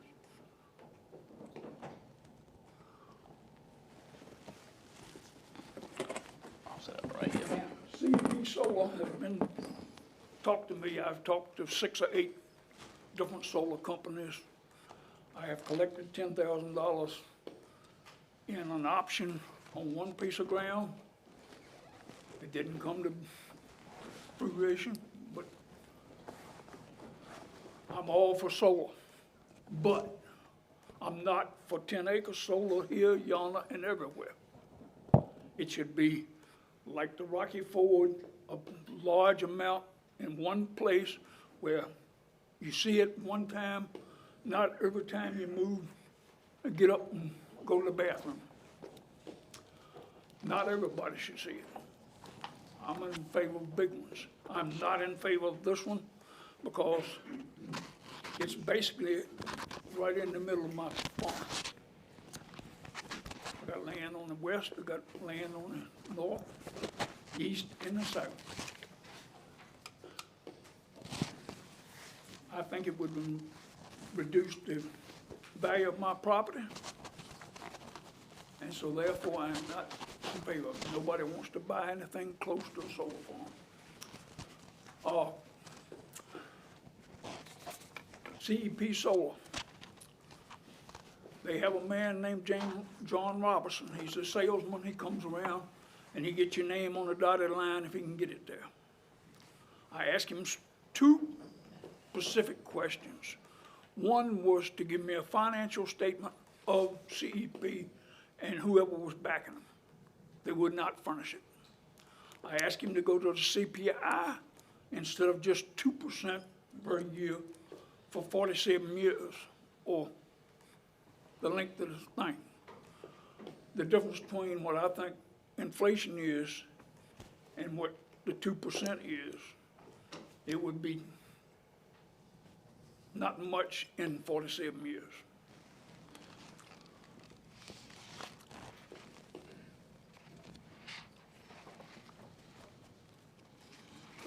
I'm not a good speaker. All right, we appreciate you doing the best. Yes, sir. Sir. I've talked to them. I did not come to terms with CEP Solar for those reasons. They wouldn't furnish me anything that I wanted. And I asked him to talk to higher people in the company. He would not do it. And as far as the Folks family, we heard one time they were gonna cut the timber on that piece of property. I had about 60 acres of timber right across the road. Tried to get him to tie it together so we had 100 acres, so we'd get a better bid per acre. And when I found out they'd already sold theirs, we tried to work with them, but they didn't want to work with us. So they can take it where they put it. Thank you, Chuck. Thank you, Thank you, Mr. sir. Johnson. Thank you, Mr. Johnson. Thank you. You any kin to Johnny Johnson? Brother. I knew that, that's the reason I asked. Dairy farmer, ex-dairy farmer. Robert Hawthorne. Good people. That's it. Mr. Chairman, I move to close the special exception, Sunnyside Solar. Second. All in favor? Aye. Any opposed? All right, board discussion. Mr. Doty, if you want to stand by the mic, just say any questions. Yes, sir. Excuse me, real quick, the Planning Commission did recommend approval for the 15.2-2232 review by a vote of 6-0. And they also gave a positive recommendation to the board for approval of the Sunnyside special exception permit with a vote of 6-0. Oh, and there is, one of the things I do want to point out, one of the conditions is that since it's located within 1 mile of the Crew Airport, they are going to require a letter from the Virginia Aviation Authority and a no hazard determination from FAA before construction. The FAA officially considers solar glint not a hazard to air traffic, especially for airports without air traffic control. And also a traffic management plan with VDOT will be developed. So that's all I have for you. In addition to the conditions, and staff did recommend approval on this one as well. Board members, any thoughts? Chuck, you changed my mind. Like I said, I'm not against solar, but I'm pro-neighbor. When you talk a man that's got property all the way around this thing, he just changed my mind. I was gonna vote for it, but I didn't know that. Now I know it. Well, Thank you, Chuck. Somebody always owns all the way around it. Maybe just not the same person. I got a tremendous respect for the Johnsons because my daddy knew them very well. But one thing I heard him say is, and I stand corrected if I'm wrong, but he don't support the smaller projects because if he goes to the bathroom or brushes his teeth, then he looks at it, but he supports the bigger projects. It looks as if I live next to the bigger project, I would be in opposition of that more because no matter how many bathrooms I may have, all I gotta do is peep out the window and I'd see it. But I really appreciate y'all's hard work and y'all been doing that all your life, Mr. Johnson, and I appreciate your concern. We're gonna be 600 feet from the road. Dense existing buffer will be maintained. On-site tap, local dominion. It's less than 10 acres under panel, about 7 acres within the fence. I truly believe this is one where you wouldn't even know it's there once it's constructed. I don't think you would either. Mr. Chairman, I move to approve the special exception for the Sunnyside Solar Farm. I second. Okay, we're gonna roll call. Mr. Bowen. Hold on. Oh, we need it with the, presented with the, I got you, as presented with its conditions. So moved. Okay, we've amended the motion to with conditions. Your second stand, Mr. Toth. Okay, Mr. Bowen. Mr. Chairman, we have a motion from Mr. Rourke and a properly seconded by Vice Chair Toth to approve the special exception with the amendment of, say that again, the amendment. As presented with its conditions. With its conditions. With that said, how do you vote, Mr. Rourke, yea or nay? Yea. Mr. Ingham, yea or nay? No. Ms. Norton, yea or nay? No. Vice Chairman Toth, yea or nay? Yay. Chairman Collins, yea or nay? Yay. Motion carried 3-2, Mr. Chairman, for this approval. Okay. All right, that is the end of solar for tonight, if anybody was here for that. We've still got 5 more public hearings. I've only got 1 speaker, so it's not going to last that long. Well, Mr. Chairman, I move to open the public hearing for the boundary line adjustment for the town of Crew. Second. Okay. All in favor? Aye. Public hearing is open. Mr. Miskovic is here, and he wishes to speak. And Are you personally here, or your town manager here? I'm the town manager here. Good, thank you.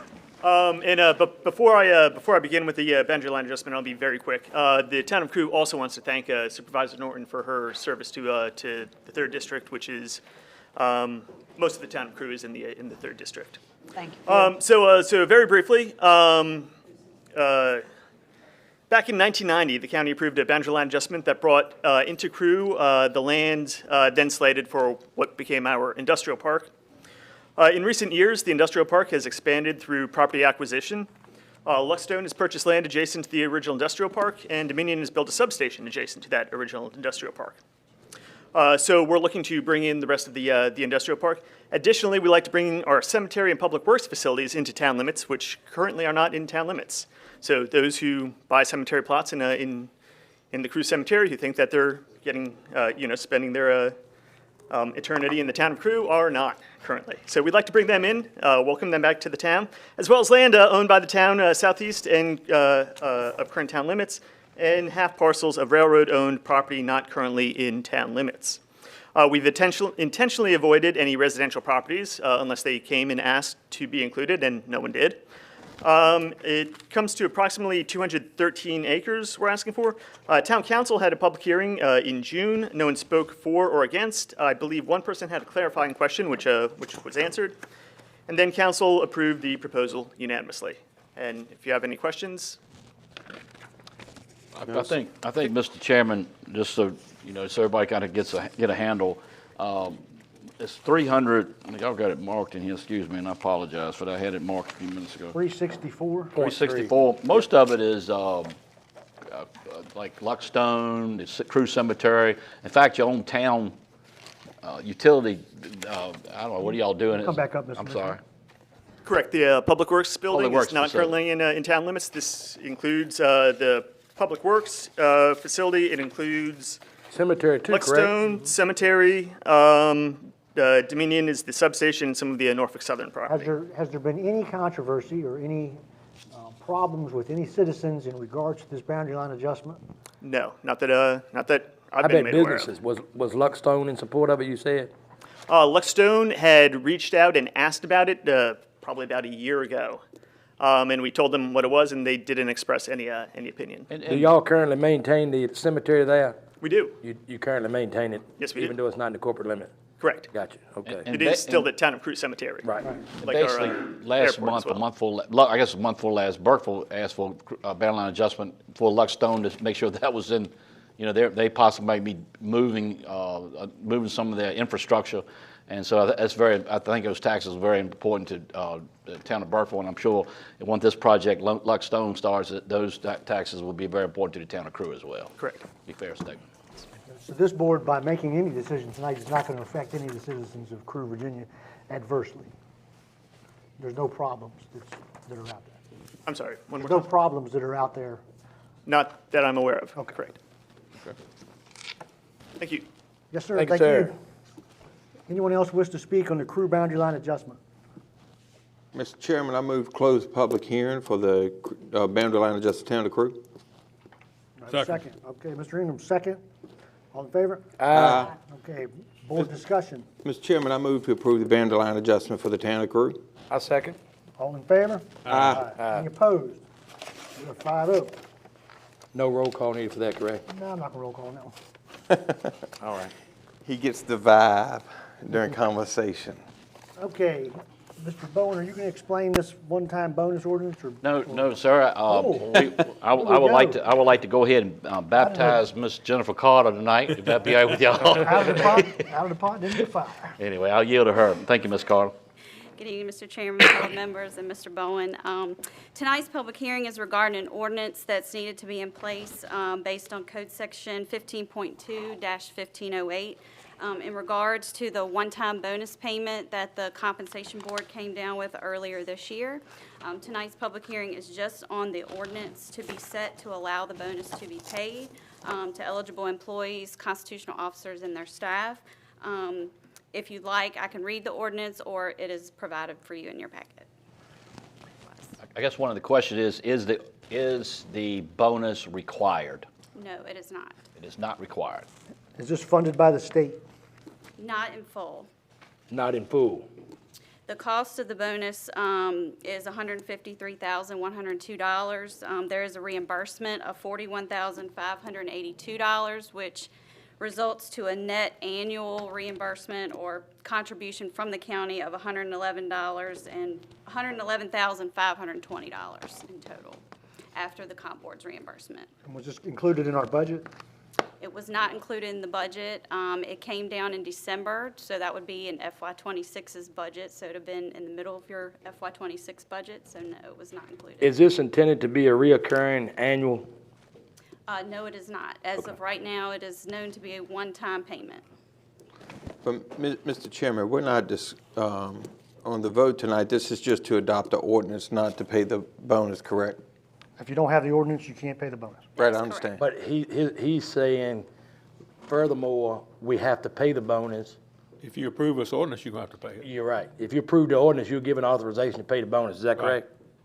That is correct. For this particular ordinance that was written, it was related to the one-time bonus. It is not a blanket ordinance to adopt any future payments for a bonus. You know, Mr. Zodis Jr. gives us staff recommendations. What's your recommendation? Hot seat. Mr. Chairman, let me butt in If you'd because I rather don't not want to answer lose that, my you can finance. say, Bo, I don't want to answer that. Let me say this, Ms. Carter, myself, and Ms. Tucker. I always want you to know what's ahead of you. Health insurance. We had a meeting today, and we did a lot of negotiating and discussions. And we budgeted 12% increase. It looks like it's 39% increase. Ooh. And we have negotiated that, and we're trying to get it down to 29%. But yet, we're going to have to the county can take some of the relief off the employees, but some of the employees are going to have to take increase as well. But so I'm just telling you what's ahead of you of some of this, prices is going up, and then later in this meeting we're going to talk about the 3.5% increase, which is required. Correct. Okay. And that's an increase. That's not a bonus. Which is That's a the increase in continuous. salary. That's a continuous thing. Reoccurring. Yes. Not a one-time thing. That will be Yes, recurring. that was adopted in the biennial budget for 27 and 28, the bonus, or the salary increase. So with this increase, the potential health insurance increase, and the new mandated increase to the schools, we're looking between $500,000 up. That was not budgeted. You're getting closer, Mr. Norton. You're very, very much so. I was going to say. It was not budgeted. That we got to pull a rabbit out of the hat. Okay. I'm running out of rabbits. All right, Mr. Chairman, I move to open the public hearing for the bonus ordinance. Thank you, Ms. Carter. Thank you. Do I have a second? I second. All in favor? Aye. Anyone wish to speak on the one-time bonus? I have no one on the list. Mr. Anyone Chairman, wish I to move to speak? close the public Okay. hearing. I second. All in favor? Aye. Hearing is closed. Board discussion. Mr. Chairman, I move to deny the adoption of this ordinance. I agree. I second that. All right, I have a first and a second. Want to roll call everybody? All in favor, say aye. Aye. Any opposed? All right, we're 5-0. All right, so the bonus ordinance was not passed, Was correct? not passed. Okay. Make government smaller. Sale All right. Crystal Lake, lot 53 and 54. This is a little bit of land that apparently was part of a tax sale or given back to the county. We didn't know we owned it. We had a neighbor that was interested in increasing their parcel, bring it to the attention, and then we did end up talking to our realtor, Mr. Lee Simmons, and we got several offers. Yes, sir. If you look at the board package, if you go to E8, I guess before you open the public hearing, whether you can sell the property, I just want to tell you, you got one offer there from James Johnson, looks like it's $9,000. The next offer is from, let's see, I gotta find it. I know it's $12,000, but I can't see who the person is, and I apologize for that. Martinet Properties LLC. Yes. And then the other price that you have is $14,000, and that's from Amy and Stephen Griffin. So you got $14,000, $9,000, and $12,000. And let me say, we didn't know we had these lots, and these lots, I guess we talked about this before, but Atkins Realtor, someone had divided those lots up and thought people were going to have campers and things like that down there. And I'm pretty sure the way we end up with these lots is either somebody didn't pay the taxes or they just said, hey, I can't do anything with it, so I'm going to give it to the county. And you know what your mom and dad and your grandparents said, be careful when somebody give you something. Well, Mr. Chairman, I move to open the public hearing for the sale of property lots 53 and 54 Crystal Lake Village. I second. All right, all in favor? Aye. Any opposed? No one is on this from the public to speak. Is there anyone that wishes to speak on this matter? Sale, Crystal Lake, lot 53, 54. Mr. Chairman, I move to close the public hearing, seeing none. Second. All in favor? Aye. Any opposed? Public hearing is closed. Board discussion. Mr. Chairman, I'd like to move to accept the offer from Amy and Stephen Griffin in the amount of $14,000 for the two lots. I second. All in favor? Aye. Aye. Any opposed? Okay. Sold, sale, Crystal Lake, 5-0. All right, I'll call Mr. Simmons tomorrow then. Mr. Chairman, before we get into number 9, I did have a citizen reach out to me about 205 East Pennsylvania Avenue. Are we sure that that address is accurate? They believe that the county doesn't own that address. If it's talking about the, make sure, but if it's, maybe if I don't, I hope I have the right address, but if we're talking about the. It's got the tax map number. That's in what I there was also. going to say, if that describes it better than the address, but I'm looking for the address. Well, it's the old annex building right Yes. across from the library, Crew Library, and it's in that triangle, but let me. Tax parcel 18A30, anybody got the little app on their phone, want to look that up? Not me. 18A30-7E, 49A. Mr. Chairman, I can share with you that 205 East Pennsylvania Avenue is Golobic Park, Okay, See, well, that's, not owned by the county. that's the school's Glubic Park is what, hold on. So The the, part that Mr. Bowen is referring to was severed off and surplus and should have been given a separate address. it's probably got a separate, 205 East Pennsylvania Avenue to somebody. that's probably why they're calling it tax parcel ending in 49A. We need a that's right, clarification of well, that. that's why we had to do the 49A. Because you can have the same address in two different parcels on the same. Exactly. That's right. That's right. You So, can have- anyway. if it's legally described correctly, then this is We'll sell it- suffice, right? We'll sell it by the tax parcel. I don't know what the advertisement says. We have it. Tax parcel number 18A30-7-6-49A, known as 205 East Pennsylvania Avenue. Wait a minute. you- That don't match what the contract says. Say That's that an again. E, not a 6, in the contract. In the contract right here. See here? 7-E, 49A. Does that match the advertisement? Has this been surveyed? 18A30-7-E-49A. Yep, then it does match. You say it has been surveyed? It has been surveyed. We also sent this is, Mr. Elder has reviewed this, and this is the description we have of the property.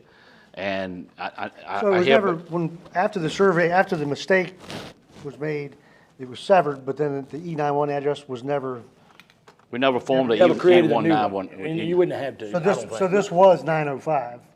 205, 205. 205, 205.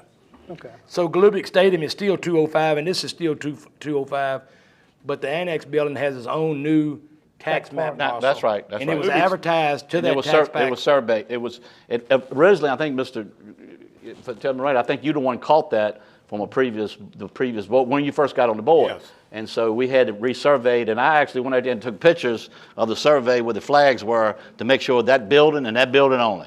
We're not selling, we got nothing to do with Galubic or the park. Well, see, the Galubic address ought to be changed anyway, because it's actually not, Galubic Stadium is not on Pennsylvania Avenue. No, I agree. This building is, but Galubic Stadium so is not. They don't, that's right, So the only other. so the address should carry with this, and then Galubic should be, because it's severed and That's correct. Should be a different road. They should, yeah, it's, I rode all around it. I'm trying to think what the name of that street Walnut is. Street is Walnut. part of it. Part of it. Goes down, yeah, that's right, you're right, Walnut goes down to the stadium.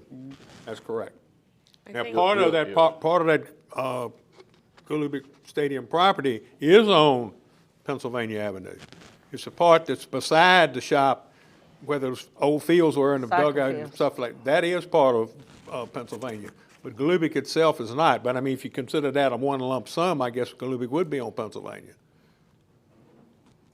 I see what you're saying. Ms. Douglas, you got something to say? Advertised with the correct tax map parcel number, and that is still technically currently the address, then you're fine. Okay, so Was we're advertised advertised with the, we've confirmed that. And the contract matches the advertisement. We looked at it pretty closely. Anyway. All right, Mr. Chairman, I move to open the public hearing for 205 East Pennsylvania Avenue. I second. with tax parcel number 18A30-7-E-49A, amended, Word. second? Yes, sir. All right, all in favor? Aye. Any opposed? We're open. I don't have anybody on this list. Is there anyone who wishes to speak on this matter? Seeing none? Make a motion to close the public hearing Second. in relations to the property mentioned. All right, all in favor? Aye. Any opposed? Aye. Okay, board discussion. Mr. Chairman, you see in E9 the offers from MCC Restore and More LLC for $20,000. And I've had discussions with this person who owns MCC Restore, and he's not interested in a stadium. He's interested in that building. I got a question I'd like to ask. One, Mr. Simmons, which is well known in the county for being a real estate agent, generally speaking, when a real estate agent lists a property, they put a sales asking price on it. Was a sales asking price put on this, or did he list it to make an offer? From my understanding, from my conversations with him, his asking price was $25,000. His asking price. So he felt realtors generally gonna get the max that they can get, Right. Because they are paid by a commission. It's So he's 25,000, and he was offered of only one offer of $20,000. That's right. And, Okay. and so he Been on the market for some time, hasn't it? right, and he actually he said he had conversations with other people who were interested, and then said, I think the concern is, Bo, it's two buildings, they join together, and Miss Norton, I'm gonna go, you guys went to school there, know kind of how it happens. Two, and one roof is just falling in, and then the other Yeah, one. it was a shop, and then you had the classrooms. I went 5th and 6th grade in that building. And the shop was at the end of it, where Mr. Klingenpeel had his shop. That's when you come in, you could come in the back, you could drive up and go in the shop to the So back. it's an older building. Much older. Yeah. Well, I'm gonna make a motion. I'm gonna make a Thank you very motion. much.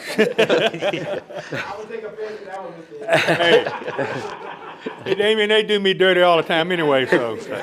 I'd like to make a motion that we would sell the property located with tax parcel as advertised 18A30-7-E-49A, known as the Annex Building, to the offer of $20,000 that the realtor has. Second.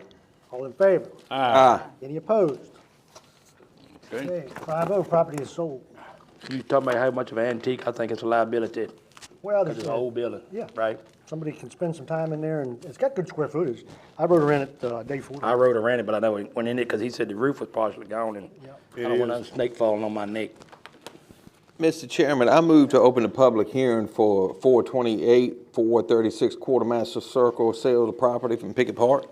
All right, do I have a second? Second. All in favor? Aye. Any opposed? Okay, public hearing is open.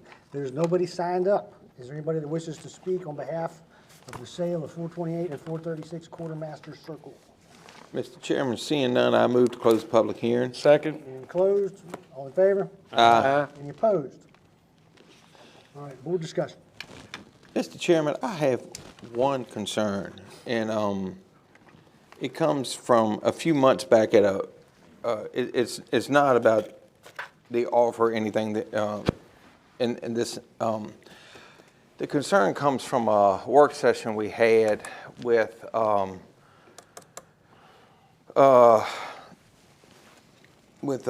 some brass that was in the room a few months back. And I don't want to set anyone up for failure. I know it's, when somebody makes an offer, it's their decision.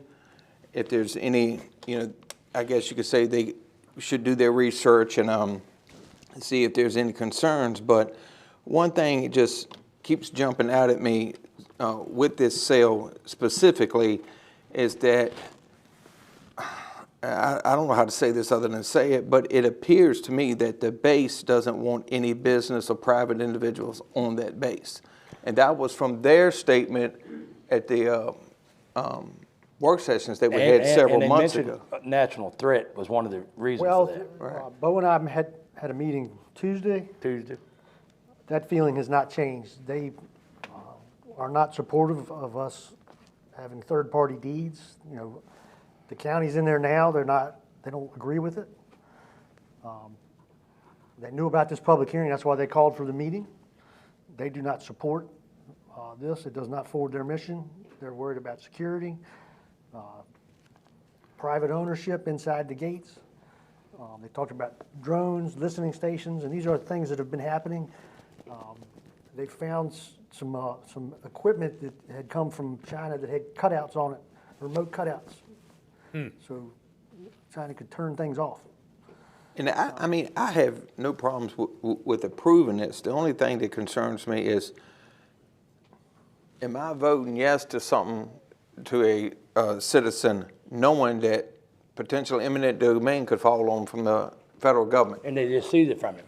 Yeah, so, like I said, I have no problem. The basis, since the meeting that you had several months ago, and the meeting that we just had, the temperature is the same. They are not. Hard line. That's right. They are not supportive of. Mr. Chairman, if it pleases the board, I don't want to hold up any progress by any means, but I may be in favor of tabling this to make sure that we have expressed all the concerns to the offerer to make sure that they know. I don't want anybody getting railroaded. I don't care what the offer is. I'm in favor of tabling it, at least tabling it. I already wrote that down. I'd like to make a motion that we table this, the sale of the 428 and 436 Quartermaster Circle. Second. At Blackstone. I second that too. Second. All right, all in favor? Aye. Any opposed? All right, that sale is tabled for further discussion. Mr. Chairman, I know you had a plan for some.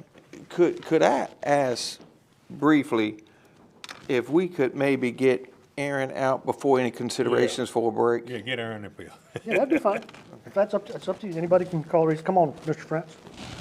Because there's no presentations, correct, Mr. Chairman? No presentation. No presentation, right? Nope. Right. Mr. Chair, members of the board, good evening. Good evening. Good evening, sir. Construction bids for the Darville's Roundabout are still advertised. They close next week, so we remain optimistic we'll get some good bids for that project. If we don't, they'll be bumping up the estimate on it so that we can basically accept higher bids. We're kind of seeing that on a statewide level due to the fluctuations in prices and mainly fuel adjustment. Cost of asphalt has increased exponentially. Right. Our primary and secondary mowing throughout the county is complete. We'll probably start another cycle mid-August, depending on rain and weather. We're going to be renting a sweeper truck in the near future, hitting all the bridges in the county. They have quite a bit of sand sediment built on them from the winter. And is that? And I'm sorry, Aaron, if I may, Mr. Chairman, that's only in Nottoway. Is that correct? Those bridges that you're talking about, the sweeping is only in Nottoway. We're gonna rent the sweeping truck for the residency, so we'll run it through Prince George, Dinwiddie, and Nottoway. All right, I know it sounds crazy, but if y'all are going to rent one, can we check what our towns to see if Maybe they could use the money. We're gonna run it in the streets that we maintain inside the towns as well. We're gonna take it down through Crew and Burkeville. He's saying if you're gonna rent He's it, talking about renting the actual machine from the town since they own it. Oh. I mean, Is that possible, or do you have to put it on some kind of state website / water? if the state's giving away money, I like to land here. We have contracts. Okay. We have large equipment rental contracts. I understand. Yeah, so it's typically United, Sunbelt, they have that kind of. Now, we do contract with Crew for snow removal, so we do inject quite a bit, Right. depending on how the winter is back to the town. I'm sorry, I digress. Thank you. Yes, sir. Williamson Road Rural Rustic is complete. The construction itself is complete on that project. A little bit of ditching we may come back and do, just making sure everything's growing out there, grass and such. We're still working with the landowner at the end of that road. So I know that I spoke about it when we had the hearing for the 6-year plan. We're getting an easement dedicated at the end of that road. Thankfully, that landowner was willing to dedicate that easement for us to build a proper turnaround at the end of that road. And then we're going to abandon the last 2/10 of that road because it's wholly encumbered on his property issues with trespassing. This doesn't serve a public need. So once that easement is dedicated in the next couple months, it's been surveyed. We got to go through the legal process with that. We'll process that abandonment. Our snow contracts are going to be advertised tomorrow, so we are going to start signing up all of our snow vendors for the county and throughout the entire state. That'll begin tomorrow. It's a lot Snow? Yes, sir. I do not It makes me feel cooler just to talk about it. I know. when you do the snow contracts, so you have like a primary and then they can sub it out? Because obviously you never know how much it's gonna snow. We don't, and So they so have, how do they, it's an advertisement on EVA, and really anybody can sign up. So that's for the residency, mainly for the local roads. so you want companies or you, an individual?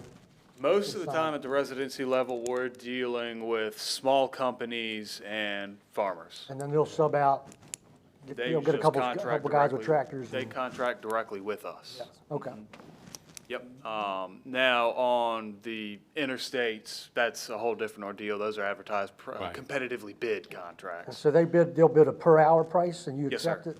Yeah. Now, I don't reject any bids because I need the trucks. So if somebody says, I'm willing, they can just get in touch with you tomorrow, put in their hourly bid. Yes, sir. Yeah. And More than likely be accepted, and they say, I'm gonna work on this road. we decide which road they work on. Okay, so you map them out. When they sign up, they can decide which area headquarters, which shed they're based out of. They give, a top 3, so they may say, somebody that's local may say, I'll go to Nottoway or Jennings They Ordinary. go to EVA? Yes, sir. Okay, so EVA tomorrow to get on the snow list. Yes, sir. If you know anybody that has any questions, I manage that. Y'all install the stuff on their vehicles or tractors? You provide the plows, and there is a big minimum insurance liability they must carry, correct? Yes, it depends on how many pieces you're signing up. So you have to have a minimum of $500,000 in liability that can be covered under a farm owner's policy, general liability. If you have more than 2 pieces, if you have more than really 1 piece of equipment signed up, you have to have workers' comp insurance because we require rotating 12-hour shifts. So if you're running 2 pieces of equipment, we assume you have 4 employees, and federally you need workers' comp. Okay. So some tomorrow's an nuances. opportunity for anybody wants to sign up. Oh, absolutely, and we do pay bonuses for signing up on time, we've worked it out over the years, because if you remember 5 years ago when it wasn't snowing, we had a large deficit across the state of people weren't signing up because they were saying, well, it's not worth my time to pay to go through this process and have to pay the extra insurance. So there's bonuses worked into it. If you get your paperwork on time, the equipment passes inspection and everything, I pay a $1,500 bonus if you sign up by August 31st, just so I don't have the headache of signing you up when it's actually snowing. And if we do have to rig equipment, we do pay $500 just to get your equipment in and rigged it and everything as well. So. And there's some standby money too as well, Mr. Friend? There is no standby money. It used to be paid on a standby and push rate. It was really kind of complicated to track, paying 2 different rates throughout a storm, Oh, so okay. we pay 1 operational rate. I see. Yes. standby meaning that they in the vehicle, Just waiting, tractor waiting wait. for it to snow. Typically, we call folks in hours before it. They are needed. They start, once they're called in, they start getting paid. More or less. Once they get the call, they've got 2 hours to respond from a contractual standpoint. Okay. I know the contract very, very well. All right, well, good. Absolutely. And taking a look at 49 here. Thank you. Spoke with staff today. We're going to get some patching marked out. I don't know the exact scope of it. I've got to get an estimate to figure out exactly what's going to happen, how much we're going to be able to do, but we are working on that. Yeah, I asked Mr. Henson when he was here last month, I said, please ride down 49 from a little Nottoway to the falls and then turn around and come back. It's like a roller coaster, bumps, bump, bump, bump. I thought a roller coaster was fun, though. Hey, this is not fun. It's jarring. And lastly, we met with the town of Crew last month. They have been awarded a large grant for a sidewalk project in the town as well, so we're going to be working with the town on scoping and developing that project. Several large sidewalk sections throughout the town aim to have interconnectivity with our current VDOT maintained sections of sidewalk in the town. That's great. So- Blackstone did it, the East Side Improvement Project. That neighborhood's beautiful now. It looks But great. yeah, it's a very similar grant. So Blackstone applies for the grants themselves because they're incorporated Crew. We work with them through it, but similar grant. It's called a TAP grant, Yeah. Transportation Turned out, Alternative. those neighborhoods turned out really nice. Oh, yeah, and Cruise was the maximum, which is about $2 million is the most that they will allow. And now there's been some new construction in those neighborhoods too. Those lots have been taken up by the builder. Yeah, and really in Crew, we've got a large deficit from an ADA standpoint and disability accommodations, so.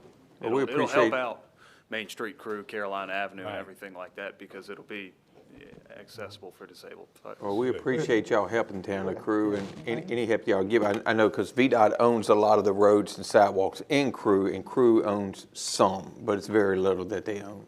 Yes, sir. So definitely thank y'all for working with them on that. Absolutely. Any questions from the board tonight? I have some questions. Go ahead. Oh, And I don't generally do it, I usually leave it up to Mr. Ingram. It's an Old Shore Yellowbird intersection. It's been difficult for many years there. If you're approaching Yellowbird from Old Shore, you have a stop sign. But if you're driving a dump truck or a tractor pulling something or a tractor trailer, you've got to turn into part of the lane that's coming the other side from Yellowbird to be able to see, because the mirror's too sharp. And then if you're coming down Yellowbird and you wish to turn on Old Shore, it's very difficult for a Volkswagen, much less a pickup with a stock trailer or a road tractor with a dump trailer or something of that nature. I don't know how that can be fixed, if it can be fixed. I mean, other than taking somebody's land to making a turn there, one quick fix, here's how I drive down, and it's illegal, but here's how I do it. When I come down Old Shore Road, there's no way I can see what's coming over there to get on the Yellowbird when I'm in a tractor or road tractor. So I'm hoping that if there's something coming there where they're supposed to be in the right lane, so I take the left lane out till I can see out the mirror. Illegal, but it's safer to do it that way than pull out in front of them and get hit. Is there anything that can be looked at, maybe putting 2 yield signs, if both of them yield, maybe one of them will? Watch for turning traffic? Yeah, something. Have you know what I'm speaking of? It's bad. It's awful. I know exactly what you're talking about. I've driven through them many times, and I typically have a passenger look and see if there's something coming. And they got to lean up and look on over there like that. Yeah. My wife say anything coming, I see you driving, you look. So I can take a look at our existing right-of-way out there right now. I would imagine everything is prescriptive easement, so 30-foot easement on each road. If there's anything from a tree trimming standpoint, we could look at maybe increasing sight distance, but realignment would be the ultimate fix. Both of those are secondary roads, and so ultimately that's something that the county could fund through the secondary 6-year plan. Okay. It would take, property adjustment with that parcel to the north right there in the Y. So if you could put that on a list for like some research or? Absolutely. Okay. Yeah. They done a really good job with that bridge on that road. It really improved the bridge. The not the groundhog, but the beavers still dam it up. And the state's even got an employee that goes throughout the state to trap beavers. The landowner signs a waiver, and he traps the beaver, and that really helped it for. It does. It helped it a whole lot until the new family found the area. Yeah. But anyhow, and we ain't had much rain, but we're thankful for what we had and what we're gonna get. If there's beavers back in there, let us know and we can. They in there. work them. Okay. They definitely in there. I will. They cutting all my pulpwood down too. What'd they give you per ton? Believe it or not, that's a USDA contract. The Oh, is that man right? works for USDA and Okay. it's contracted through the state, so we pay the federal man to come and trap the beavers for us, and he goes all over the state. He Pretty does cool. all day Good. long. That's a nice job, especially to a man that likes to trap. He wears out waders. Yes, sir. I bet he does. Have a good evening. Thank you, Aaron. Thank you, sir. Have a good Hey, evening. Mr. Chairman, I've gotten some looks and some text messages about how comfortable these pews are and want to know if the school could come forward too. I'm fine. You guys call a recess when you're ready. Come on, school board, if you want to come up. Dr. Martin, I heard you had good news for us. I did too. See, look how relaxed Sonny is getting up out of that soft, cushiony seat there. Look at the big smile on her face. They love these pews. I was stuck to it. You were on, Get unstuck you before were I on come up. vacation? I was. Okay, did you enjoy your vacation? It was nice. All right, good. I might have worked some, but it was nice. That happens to us. That happens to us. Some. Well, good evening, Mr. Chairman, members of the board, and Mr. Bowen. As always, thank you for allowing me the opportunity to share about the school division. Ms. Norton, I want to first say thank you for your support that you have provided to the school division. Thank you. In the past years. And we will miss you. Thank you. Recently at a board meeting, I was asked a simple question. What do you need? I've spent a great deal of time thinking about that question. The truth is, it's difficult to answer. Because every time I begin to think about the Nottoway County Public Schools' truly needs, you have to stop. I stop because month after month, we find ourselves having to justify funding that simply allows us to operate at a minimum required level. It's difficult to talk about dreams when you're still working to protect the foundation. So tonight, I do want to answer that question honestly for you. So first, I need you to know that Nottoway County Public Schools is an amazing school division. We have extraordinary students. We have teachers who pour their hearts into children every single day. We have instructional assistants who quietly change lives. We have bus drivers who greet students by name each morning. We have cafeteria employees who know when a child Hold on a needs... second, Dr. Martin.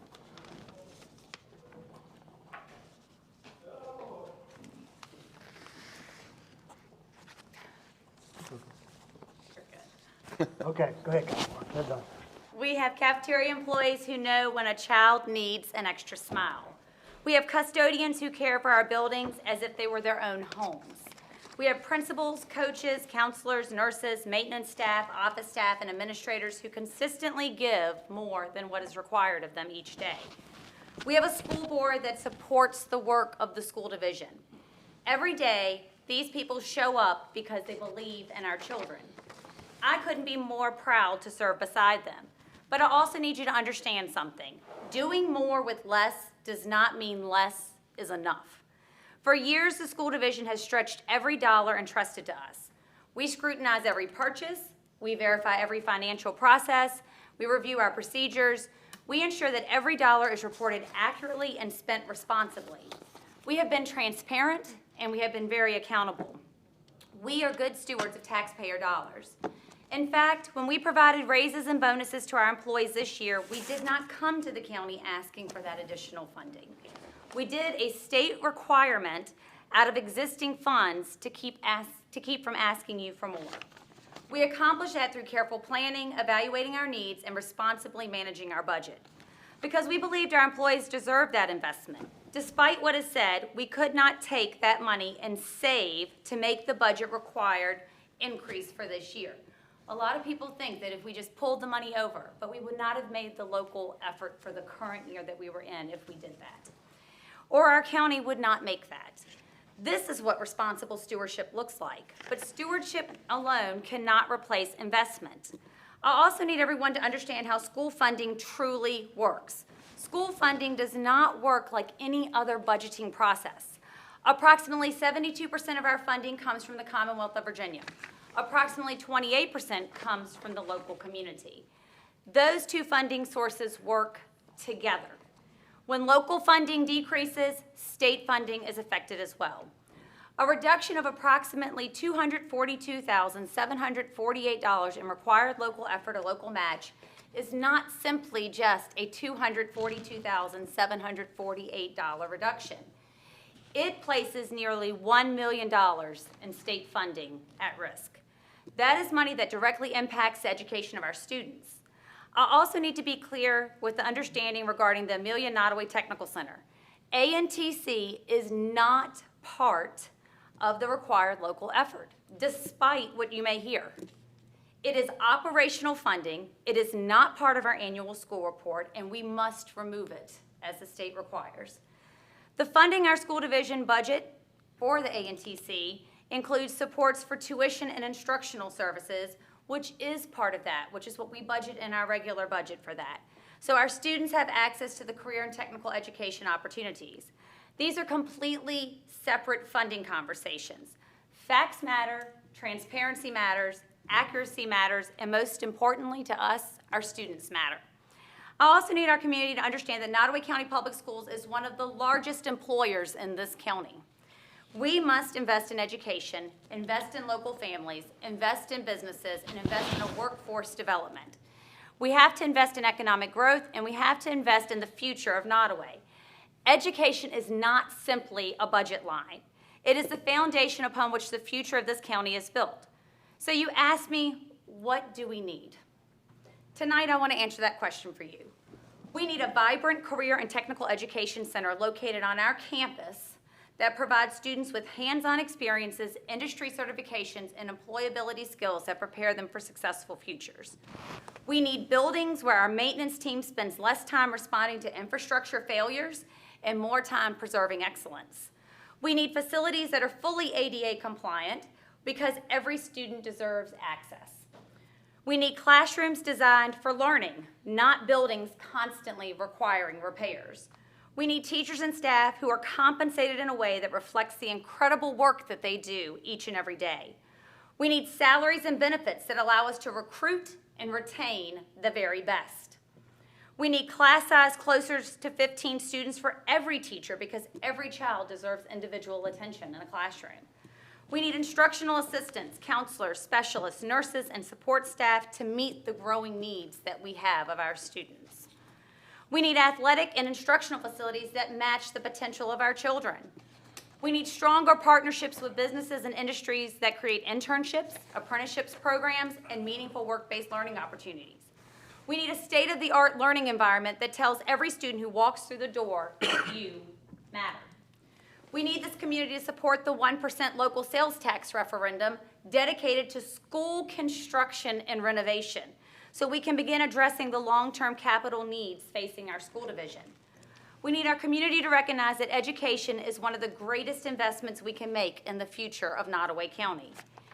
Every budget tells a story about priorities. My hope is that when history looks back on this moment, it will say that Nottoway County chose to put its children first. But if I'm completely honest, those things are things that we dream about. Those are things that we hope for, and those are things our students deserve.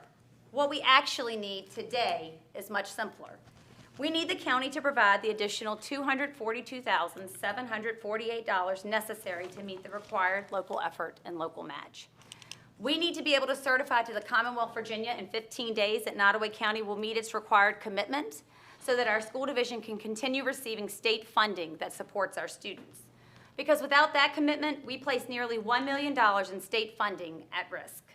This is not about asking for something extra. It's about protecting the minimum resources necessary for schools to continue serving children. This year, our school division adopted a theme that perfectly reflects where we are headed, leveling up together. Many people hear that phrase and immediately think of a classic video game like Pac-Man. In every game, there comes a point where you've mastered the current level. Every new level demands a greater commitment, greater strategies, greater teamwork, and greater investment. But every new level also brings greater rewards. That's exactly where we are as a county.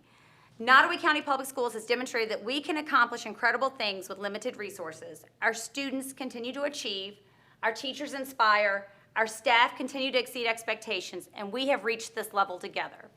But if we want to truly take Nottoway County to the next level, we cannot continue to try to achieve tomorrow's results with yesterday's resources. The next level is not about spending more, to just spend more. It's about investing wisely so our students can compete with anyone, anywhere. It's about creating opportunities and telling somebody that their future matters. So tonight, I leave you with one question, well, maybe two. As a school division commits to leveling up, will we level up together as a community? Will our school board and our board of supervisors continue to move forward together? Will county government, educators, businesses, families, and community members work together to build the future of children, what the children deserve? Because in every great game, you don't advance because one player succeeds. You advance because the entire team succeeds. And I believe that's exactly who we are in Nottoway. One county, one community, one team, ready to level up together. So I thank you again this evening for caring about our students, for caring about the future of the county, and for helping us to make Nottoway go a step higher. Dr. Martin, I'd like just for the citizens to understand what's going on. At your last school board meeting, after the state passed their budget, the state had different numbers than the county had. Is that correct? So the original budget that was adopted and that was presented to y'all, and I believe it was stated in the work session, was Governor Youngkin's outgoing budget. We knew at that time that a budget could be completely different. Just like y'all, we did not know what the final budget was going to be until June the 29th. Of course, that December budget was significant increases in that, but there were additional increases in this budget So as Nottoway well. School had passed their budget, Nottoway Board of Supervisors had passed their budget, and then the state budget came in. Different than what was Different anticipated. than what we had expected. And that is Unfunded, with us with still unfunded. not taking all of our local matches. The local matches that we said to begin with that we were not going to take the special education add-on, which also had a significant increase in this next budget, we still are not taking that. So what you are seeing is solely the things that we asked for before based on the new funding that was applied to them for the required local efforts and the required local matches. That was just so the citizens understood where the disconnect was when both of our groups are done, and now And we're we're asking for some money. Yes, Okay. so that we can shore up to where we are supposed to be. You know, and I said it, a lot of people think school finance works just like any other finance out there. It does not. Things come with different pockets of money for different things and how you allocate them. And a lot of people say, oh, well, you had $250,000 to do your bonus payment to your teachers. Would I rather that be raises? Absolutely, long-term. I would rather sustain that, but that's what the state came forward with us to give. But because we only have minimum funding, which we're making things work with what we have, that 200, if we had gone above that, and let's say the county gave us an extra $500,000, then yes, we could take that 242 and apply it over because it was extra funding. But because it's at the minimum, we do not have any extra funding to meet the required local efforts and required local match. And we do have to certify July 31st, Heather, right? That the county is going to provide that, so our state funding payments will start coming through in a proper time frame. Okay, I just wanted to get that on the record. Thank you very much. I appreciate that. Anybody else have any discussion for Dr. Martin? Only thing I got, Mr. Chairman, is, first of all, Dr. Martin and Mr. Abbott, because Mr. Abbott's my representative on the school board District 2 there. I appreciate the conversations that we get a chance to have, and sometimes you just ask seems like an insignificant question, but the transparency that was just put out is not an explanation from me. It's from the ones in the know. And, you know, people either accept it or they don't. But I'll go back to what I said last week, board members. It is an investment in economic development. And that's the reason why I said last week, we need to fix the salaries. There's, you know, and for God's sake, we don't need a courthouse, but we can pull out $20+ million for it. I think we better find a way to pull out some money for the school system. I mean, I'm not saying, but I'm just saying. Well, she mentioned the 1% tax. This board at the work session decided to send that to the ballot. So it will be going. I was watching the work session while I was in Wanted to have that Italy. discussion. I was watching school board meeting in that. In Italy. That's the last thing I'd want to see if I was in Italy. So the citizens of the county are going to get to decide. And the citizens need to understand and how it benefits the school division. And I know tax is a very bad word for everybody. But this money and this 1% increase only benefits school construction projects. And it's not just Nottoway County doing it.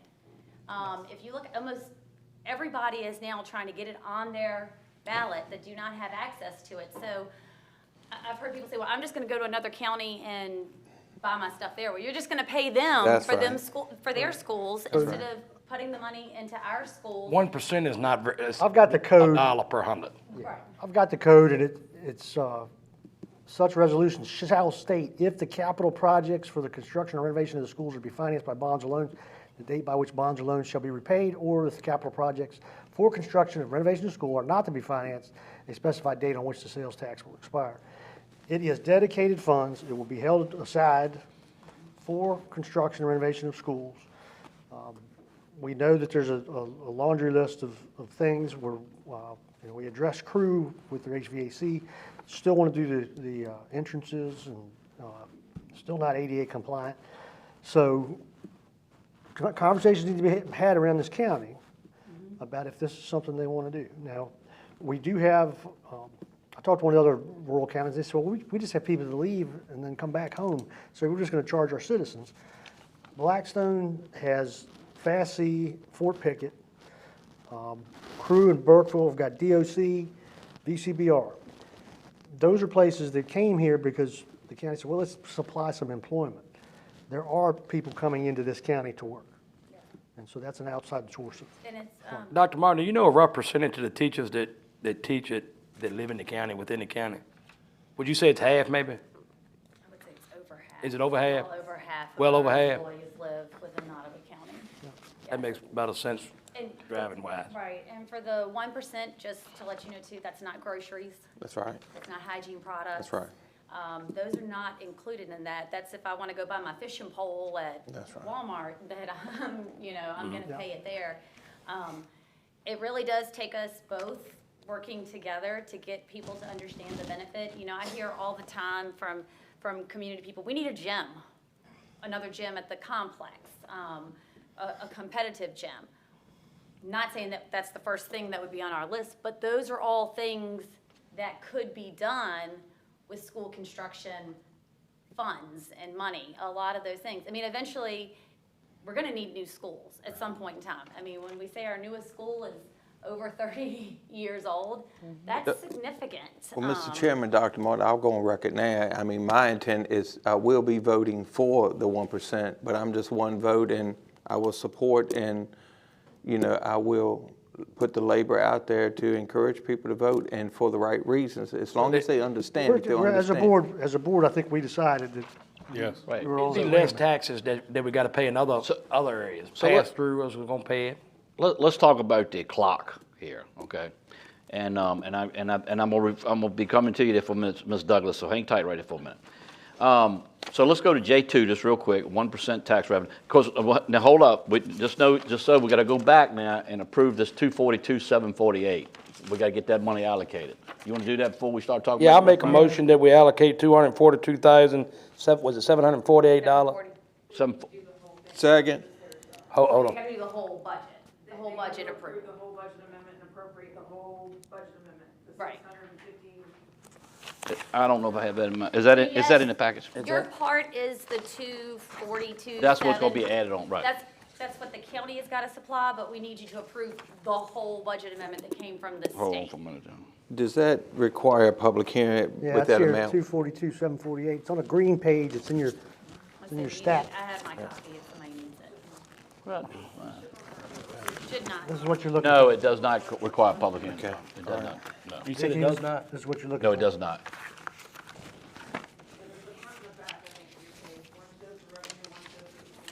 So it's 659,425. That is the dollar change. In both the local whole and thing. That's state. the whole thing. So I need a motion to approve 659, knowing that actually from the local would be 240 something. Give me that actual number again, Mr. Bowman. What's the number? That includes the 242, 7 something? Yes. Yeah. Yes. We're not we're only paying 248. Right, I understand, Okay, the okay, state, gotcha. right, I understand. But you have to Well, appropriate the whole. well, let me budget. back up. I don't like to say we only paying. The number is $250,000, a lot of money. The number is $659,425.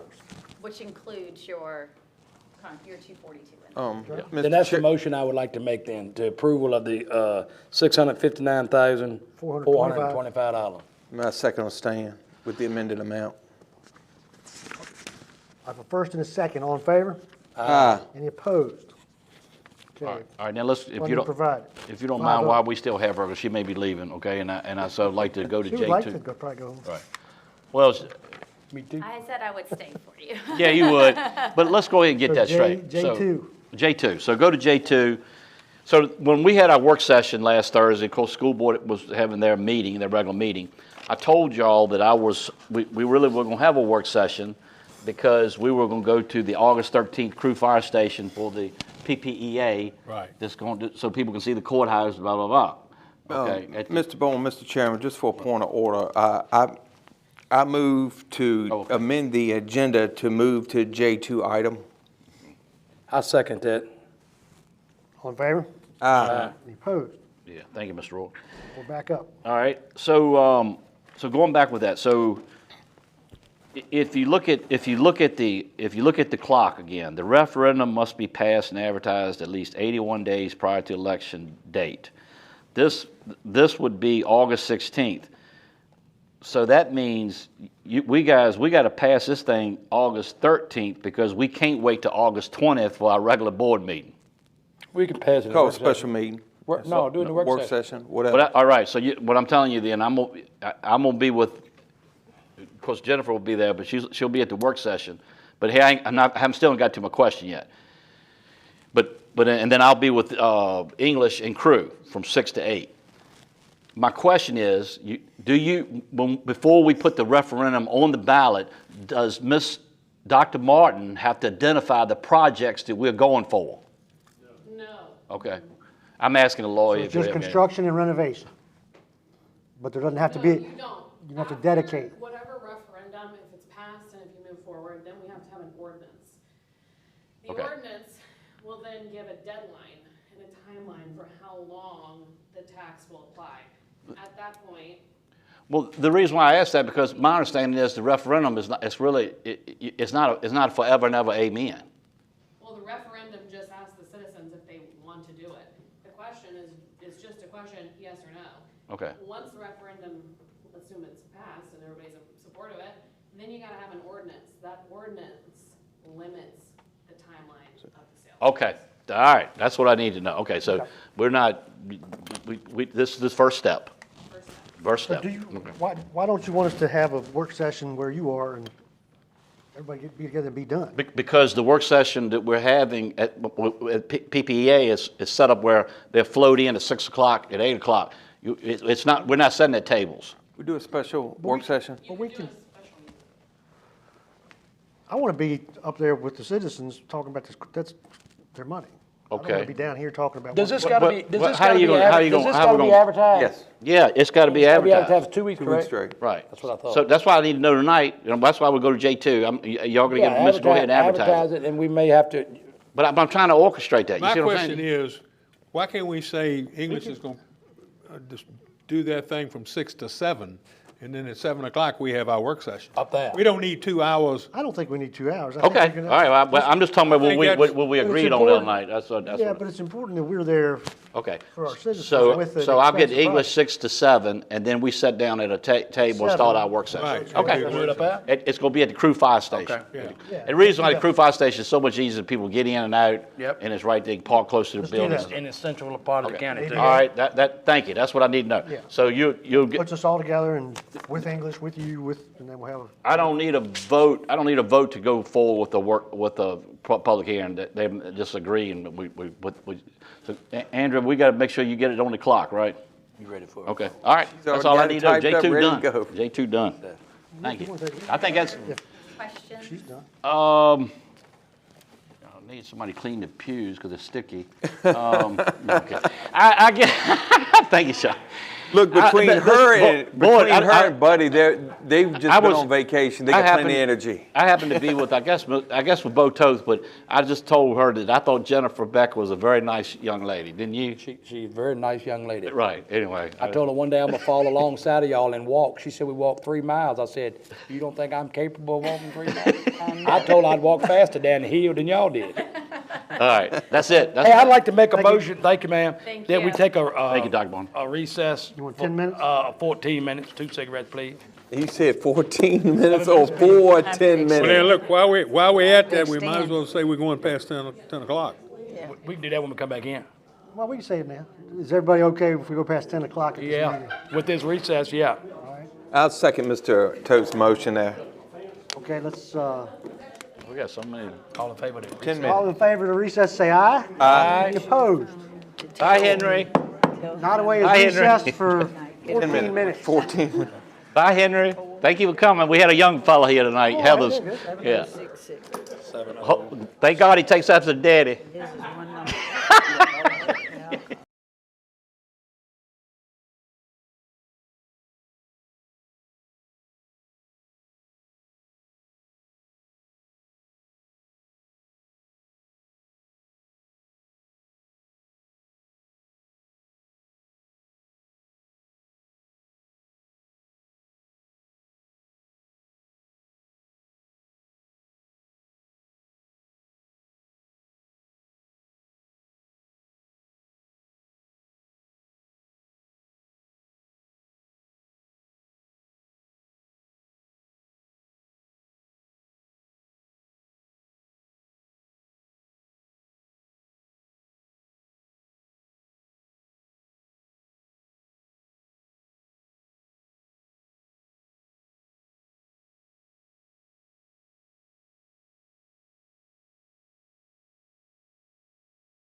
Now, back in open session, we start hearing committee reports.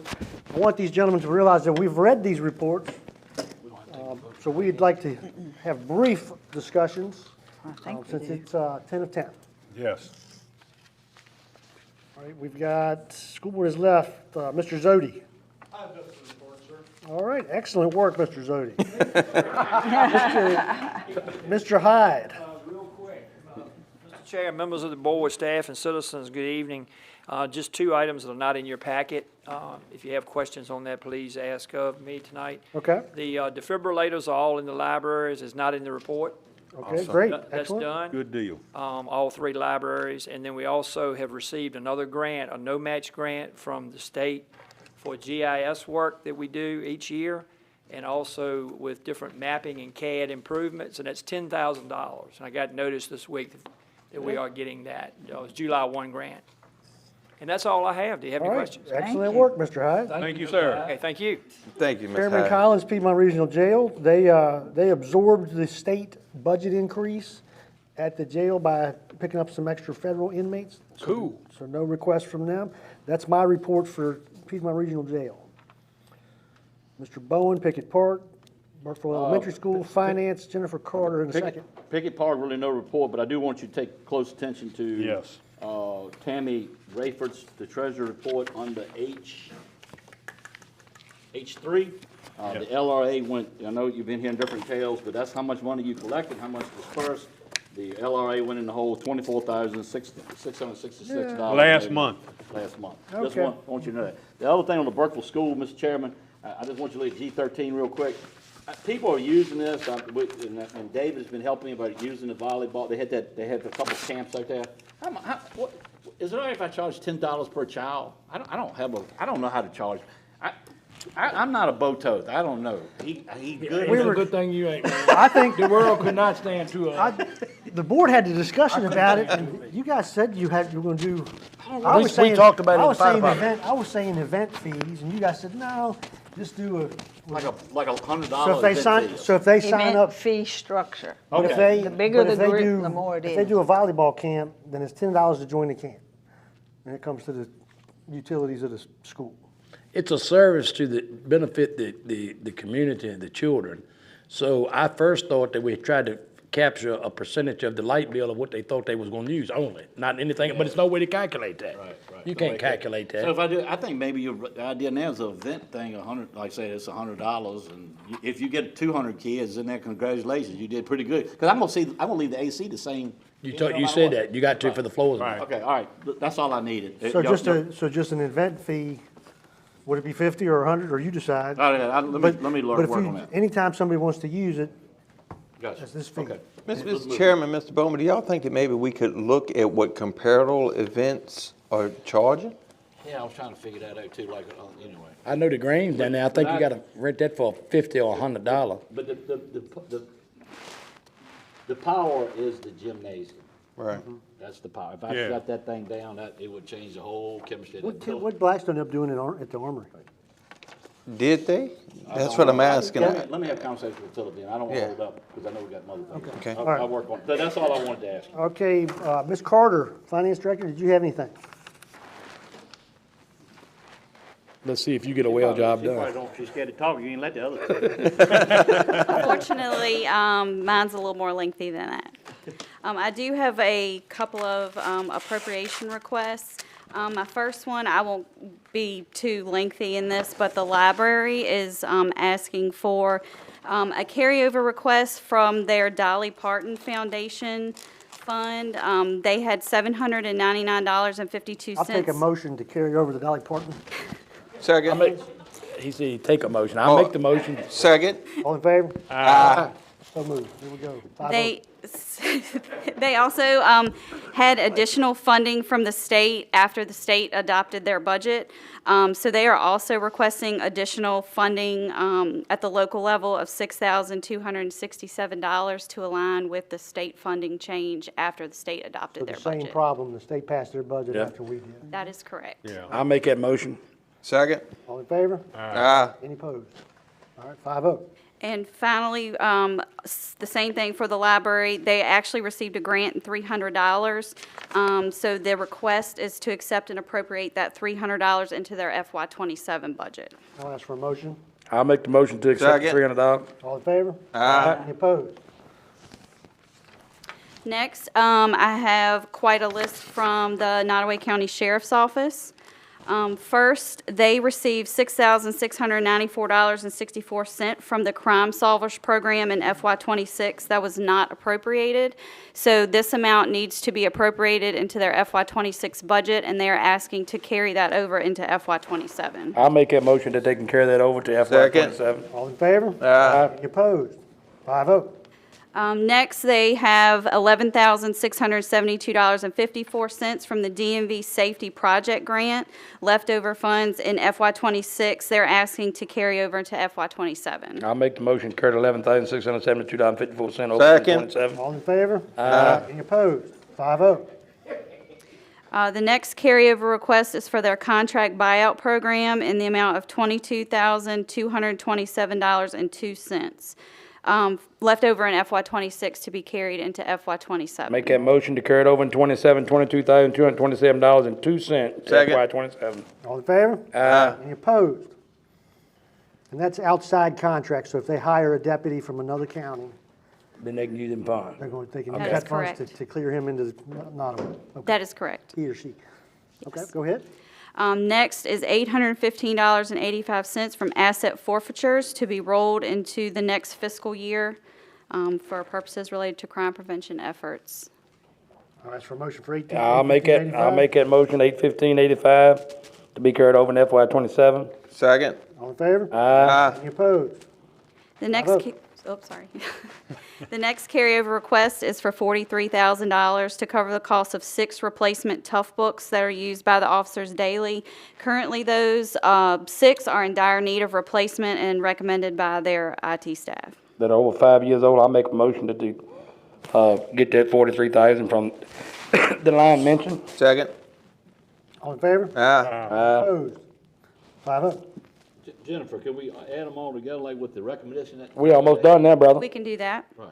So the recommendation, if approved, the total carryover is $147,939 or $147,939.87 from FY26 to FY27. I'll make the motion that they carry $147,839.87. Second. FY27. 939.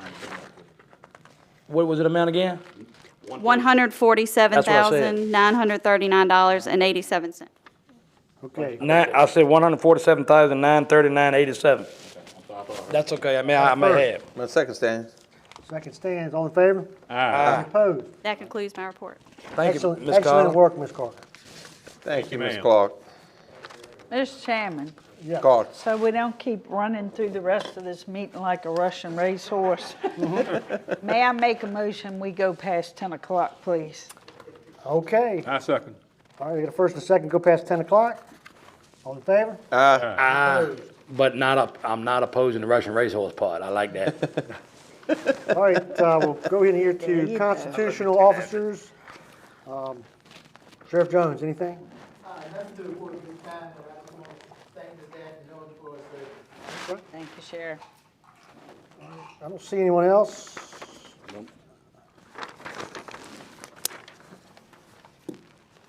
Ongoing project and committee reports. Mr. Bowen informed me that the animals are in the shelter. Yes, sir. Everything is working, everything's functioning? I do, yeah, everything's functioning. I do something I gotta look into, and I talked to Ms. Carter about it, and we got to talk to an insurance company, but I do have, I've been contacted about, can we have kids, young, let's not speak here, young adults Juveniles. with just dealing with community services hours. So, but let me look into that, because we have to do background checks in there. I had to do community service hours at the SPCA as a juvenile in Mahan. Just so keep that in mind, so unless the laws change, maybe it can do it. Okay. Yeah, it's gonna be a VACO. That's all. But I did get bit too while I was there. That's the truth. I did. Probably bit him first. I made him bite me so I could have a reason not to go back, but he bit me. I got a report There are 18 volunteers that completed all the required steps in the volunteer application process, and their orientation and training is going to start next week. Okay, great. Do they reach out? Because I filled mine out, but I haven't heard anything. I guess I they, think it's taking a little bit at a time. You got to write many. so she'll she'll reach out and say, hey, come Yeah, do your yeah. class. You're a politician, they gonna vet you twice as hard. Yep. Oh, yeah. You know. Let's see, River Street, that was in Cardinal News today. Yep. So they've forfeited their state contracts, and here we are. Yes, and I got a call from Michael Armbruster earlier today, and he wanted to know if the board made a decision if they want to proceed and do a procurement by ourselves, or don't go with River Street, with the Western Piedmont I District. guess the full board needs to, so we've got 600 left. Steve and my understanding was that at 600, we've already contributed money that's been lost to River Street.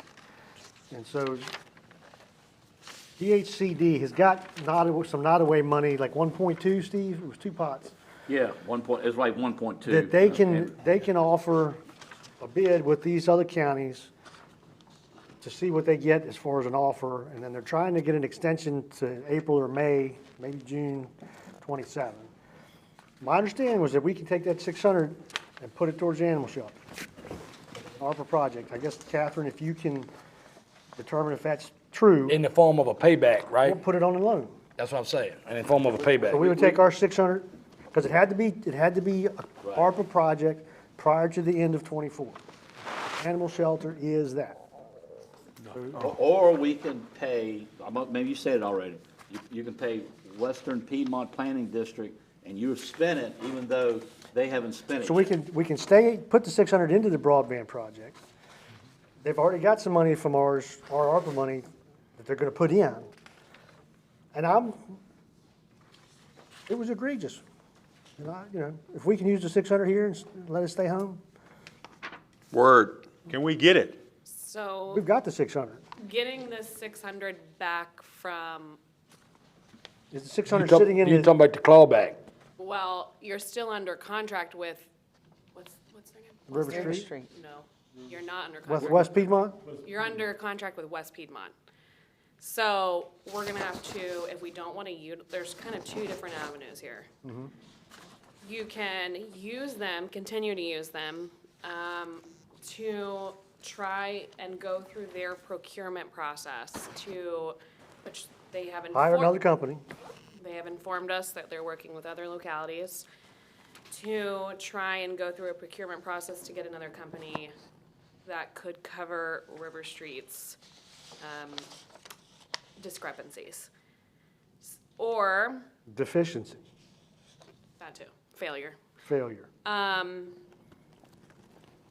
Or you could do it on your own. And then you have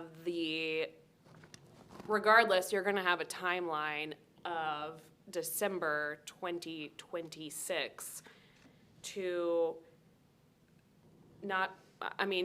what's the right word? There's not enough time for us to procure and then hire. Yes, you have to Do spend you have to by have it gone or appropriated to spend? All spent.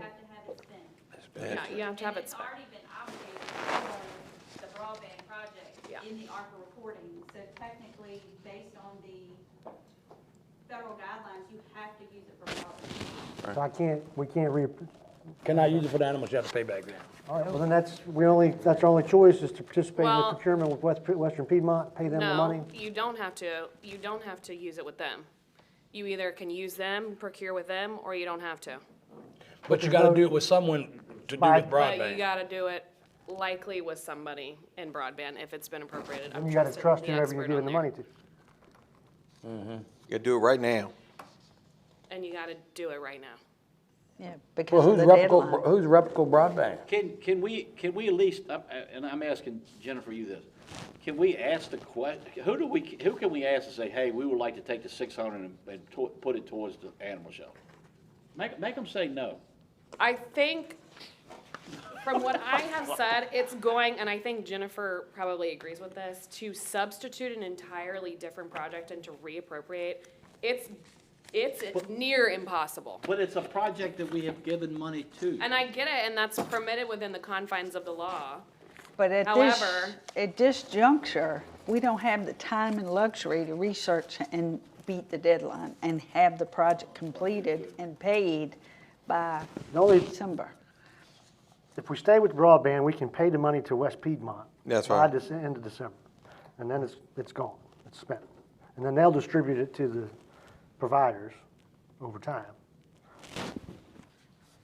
But Western Piedmont represented, They didn't represent, they they contracted. They contracted. We contracted with them. contracted with. Right, so then we're going, I mean, if I'm doing you a service and I didn't do it to your liking, then you gonna get me to do another one? I don't think we need to do that. Look, when we had this meeting, I said my frustration is like, hey, a lot of citizens some in this room and some of y'all in this room, we knew at one point, there's no way they're gonna finish the project. Yeah, we did. I heard Mr. Ingram say. Right. Several No way they'll times. finish the project. And then I asked him, well, why couldn't y'all figure that out? And all he said was, I understand your frustration. Yeah. Oh, imagine that, a political Because answer. it will get referred to the Attorney General after they've tried to claw back what they can get. Right. So Yes, the Attorney General may weigh in on that. If they can't get it. not But gonna the be able to Attorney get it. General No, they split it, takes a man. long time to get back usually. Yeah, so your deadline's gonna stand until they. We ain't got much time. That's right. So we need to decide what we're gonna do and come up with something in the next work session. Because it's virtually impossible to decide on it tonight. Well, We haven't seen the numbers back. Go ahead, there. Ms. Duggan. have, Well, what? for with what? I'm sorry, I interrupted you. I shouldn't have done that. No, I was gonna say, West Piedmont is looking for an answer by the end of this week. You're right, I forgot about Well, that. who else is Crap. That's in tomorrow. same size as West Piedmont in nature to do what they do? Because they won't looking at our best interest when they got them to, Well, I think that's something that you guys have to discuss and consider in making your decision. do you know somebody else? No. A reputable person? There's no time. They're the game in town, that's it. We gotta. What it Kinda like amounts to. English. So that's the reason they ain't inventing the companies that work for them and they done stuck us out to taxpayers' dollars. Well, let the Attorney General handle that. In the meantime, maybe, I say we stick with broadband, keep it simple, stupid, so we can try to, If you got nobody in the week, we ain't gonna let you show up. yeah. Yeah.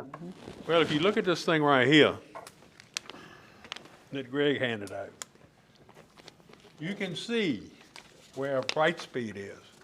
You see Martin's Corner? Dick Yeah. Ingram lives 6/10 of a mile from Martin's Corner, and that whole part of my district is blank. There's nothing. Well, it's gonna be Brightspeed. And Anybody else? I did ask the question, because Brightspeed is doing all that, because they got a federal grant. Brightspeed got a federal grant. And I said, well, if they got a grant and they do everything, why don't we just piggyback, let them just do it, you know? But going back to Ms. Noah, the time, Yep. Yeah. And as far Ms. as- Carter's right, you gotta spend it. It's not obligated, you're supposed to spend it. But are we gonna be obligated, we're gonna be going to Brightspeed? The easy answer is to give it to West Piedmont and hope you get some internet. You better hope you don't get Brightspeed, and this is my I was getting ready to personal say the same thing. experience. I'm fighting with them 1 year from closing one of my stores, and they're still giving me bills saying my service is gonna be cut off, and I cut it off a year ago. Their customer service is deplorable. They're the only ones in the county. I know, but You it's might have been talking to customer deplorable. service in Iran. I Do you did, think- I was. You think there's a chance to get connects? They're not connects anymore. I know they're in Prince Edward. It's gonna go to procurement, they're gonna bid. Well, that's what I'm saying. But if we suggest to whatever this consortium is or whatever we're in, we suggest to them, hey, talk to Connect, or what's Connect's name? I know it's changed. I don't know, and I don't know enough about Yeah, I what agree. broadband They're gonna is put it out for available. bid, and It's not my expertise. we can That'll ask, be we can beyond ask them, our let us scope. know Who they choose. who they got the bids to. They know who to run up the flagpole to. We better leave We it. won't have any We're gonna- control over that, in other words. That's right. Right. We We're better gonna leave it have where an it's at. updated contract with them, which we will look at, but. Mr. Chairman, I say let's just stay with the broadband and keep it simple. I know somebody wanted to come, but I gotta say this. I just wanna mention this, because they talked about it. I know they need an answer, but they also said that a person might bid on it and say, you know what, I bidded on it, but there's no way I can get to Nottoway. And so I told them, I said, then we need to keep our money. You with me? I And mean, then, it's- and then we get into a situation where maybe we can change it to the animal shelter, because Right. here we are. Right, because we're suffering a hardship. Right. We're not doing that thing. I did. What's the feel, the board is stay with the program, see what. I don't see we got any other choice. See what the procurement comes in. Keep in mind, we may have to find a, Yeah, if we run into a hardship clause, it'll pop up, you know, if it Would it- becomes available, I mean. would Starlink be considered broadband? I mean, Probably not. I think that internet. it's still the scope of providing internet to the rural community.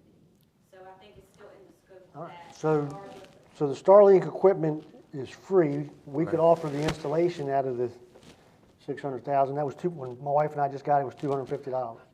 One time? But that wasn't identified in the Then you gotta initial pay them project, monthly. right? It doesn't matter as long as it's in the scope of, as long as the money is spent within the scope of the initial intention. Right. Now, Might be an broadband, we're option. gonna have to look at what the actual ARPA definition of it is. We don't know. So I would be hesitant to say Well, that'll be our with second- surety, but I agree. So if West Piedmont says, well, you're not coming to Nottoway, then we got one more shot. Yeah. Okay? The customer would go, the citizen would go to Starlink, sign up, request their equipment, and then they would call the county and say, I need installed. Yeah. And we would RFP, try to get a couple different installers, and schedule to go out there, and we would pay them out of our funding. Again, I need to verify that that is Okay. within the Well, if you scope could, of the if you definition. could look into that as a backup. Yep, happy Can to you do that tonight, maybe? I'll do my best. Since we got to the end of the week. Well, I did clarify it about the end of the week deadline. They said it's not a firm deadline. They would like an answer by Friday, but I think if we got them one by Monday, it's not gonna be. okay. Especially if Greg reached out to him tomorrow and say, Yeah. Okay. Well, all right. Thank you, ma'am. Thank you. Let's see here. Anything on the radio, Mr. Toth? No. PPEA Nothing, you heard it, August 13th, by Crew Fire Station. meeting, that's a public meeting for the PPEA and the unveiling of the courthouse, On August the 13th August 13th, at 6 o'clock. 6 o'clock. 1 at hour. Crew- 6 to 7. 6 to 7 at Crew Fire Station. Okay, you've got me as J1 Board Vacancy District 3. All right, so that's in your package. You heard one of the citizens speak. In fact, he's still here tonight. The writ, keep saying right. I don't want to say that. The special writ was done, completed, right, for the vacancy? yes, the special writ was, filed, I'm sorry, I should have that up. On the 15th of July, and the court entered a writ of election, which you all should have in front of you. I placed it in front of you prior to the meeting. So So the we've- special election will occur on November 5th. So we've complied, and the people can now start gathering their signatures? Yes, I believe, and it should be it's- published in accordance with the writ. Now the registrar takes over. As long as it was dated, so then they can go, anybody that wants to run can run. Yep. In regards to our citizen, Mr. Rowe, who was concerned about representation, is it either or? We're running for election and we're appointing? Or what are we allowed to do? Could you appoint somebody? So you are permitted, within the scope of the state law, you are permitted to appoint someone to fill the position of the vacancy upon its effective date, which is August 1st. 45 days. It has. 45, if you don't do it within 45 days, then the judge could do it. No. Not because Only it's if close you to an don't- election. Yes, it's too close to the election. Yes. So if it was within the regular election of the supervisor, then yes. But because we're not even close to 2028, there is no appointment. Now, if you wanted to appoint somebody and you couldn't agree, then the judge could come in and appoint somebody, pick whoever they selected. So we've got 45 days from August 1st. If you choose to appoint, but it's within your discretion. By then we'll know how many candidates we have. And then if, Let me ask a question too, Catherine. Yes, sir. The special election is gonna be November, whatever, can they automatically become a board member after No. that election, or they gotta wait till the first? They gotta be sworn in. They have Yeah, to and be yeah, I sworn. mean, They could it's, come in right after the election. No. Could be sworn I in. think, I think the term starts January 1st. That's what I was, yeah, that's why I I asked the was trying question. to think, I think the term starts in January. That's what I thought, Yeah, I'm pretty sure. right. I'd like to table this for further discussion at August. Well, I would work like to session. make one comment, because I won't be here anymore after tonight. I think it is grossly unfair to the citizens not to have representation from August to January. There's a lot of things coming up, and I think it's up to you to put somebody in the seat, maybe that doesn't want to run for election, because I've heard many have called, it's unfair to put someone in the seat that might be running I've heard the same. and give them a leg up. So maybe you Well, that could was get part of a our discussion, was neutral party. Damian Rowe, could you serve, even though you're on the school board? he'd have 'Cause to you had no resign. intention. He couldn't serve on both. But we need somebody in this seat to help make decisions to represent District 3. If you decided at the work session, I mean, I know you're tabling, that's probably a good idea, but if you decided at the work session, I always look at that clock, you might get somebody here in September. And that means October, they will be up here with us, and then they will be up for election in November, 1st of November. No, but they'd But be they there finish out the term, October. though, Steve. Yeah, they finish out the term, I understand. Right. But what he's saying is if we decide on it October the 13th, time they get here, they be here in the middle of September, October, so they, November, December, because they can't take office Till for newly January. elected That's till right. January. So you'd have October, You'd be November, better off December, if you did January. choose somebody that won't gonna run. Miss Douglas, just for. What district are clarity, you, Mr. Rowe? I know you said you're gonna look into that, but I thought that once they were duly elected and get sworn in, they can take the seat. I could be wrong, I've been wrong once before. I read something that kind of read that way. Yes. This is why I don't have the exact answer. I'm 99% sure they're gonna take the seat January. Okay. But I'm gonna double check for you. into Thank it. Yeah, wait a minute now, because when I got it, when I was selected, of course, it wasn't a special election then. You were appointed. I was chosen by the board to serve out Steve's term, and I came to the next meeting. I was a Because you were member. appointed. you was appointed. We talking about elected. Selected And it was somebody within- for the election. And it was within the 45 days. Right. That's right. So election came along, and then you ran. Yeah, he had to run. I told him I was gonna run. Right. And that's the reason, And you got pretty much the elected, reason. So we're going to have people that are going to be out getting petitions and, Right. to run. We have the option during the 45 days to say, okay, we're going to request letters, appoint somebody Right, that would finish your, Ms. Norton's term. right. The 2020. And then January 1st, we would pick up the new elected person. And I'll cover the spot where you don't, I understand the representation, and I think that's a fair point. But truth is, 3 others can outvote that spot. You see what I'm saying? Well, it's almost like when you had your mishap.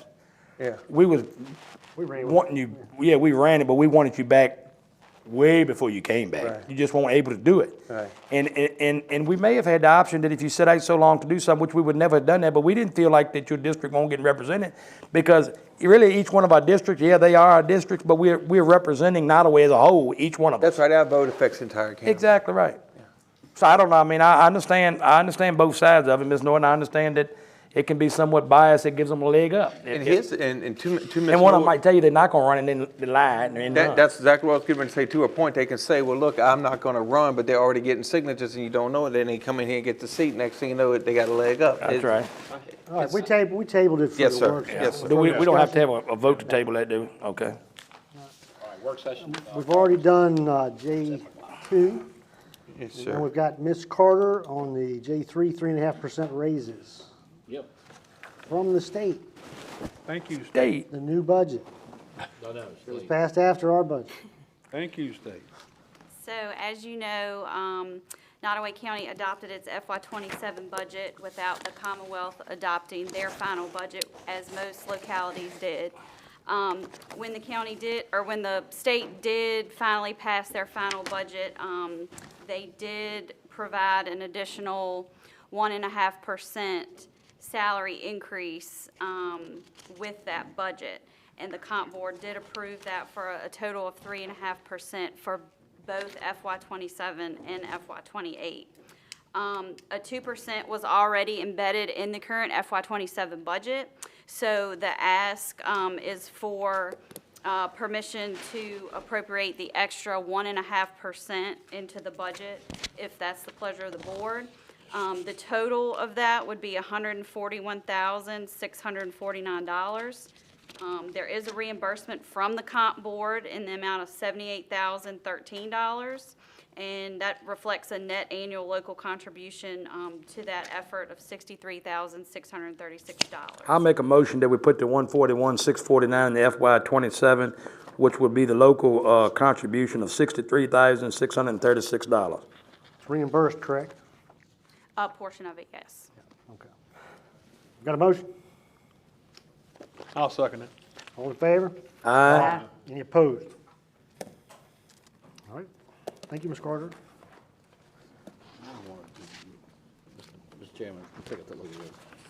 The deadline for the county to submit appeal in November general election. They can't do it.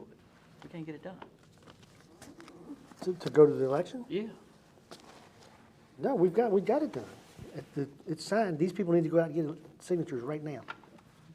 Well, they just got. It's got to be turned in by August 5th. You think people are gonna get Or no? signatures by August 14th? Yeah. Yeah. I did, because right. you left Get his in, signatures in the afternoon. you left in Damn June right. and I got them. I just want to clarify this I don't have to do anything.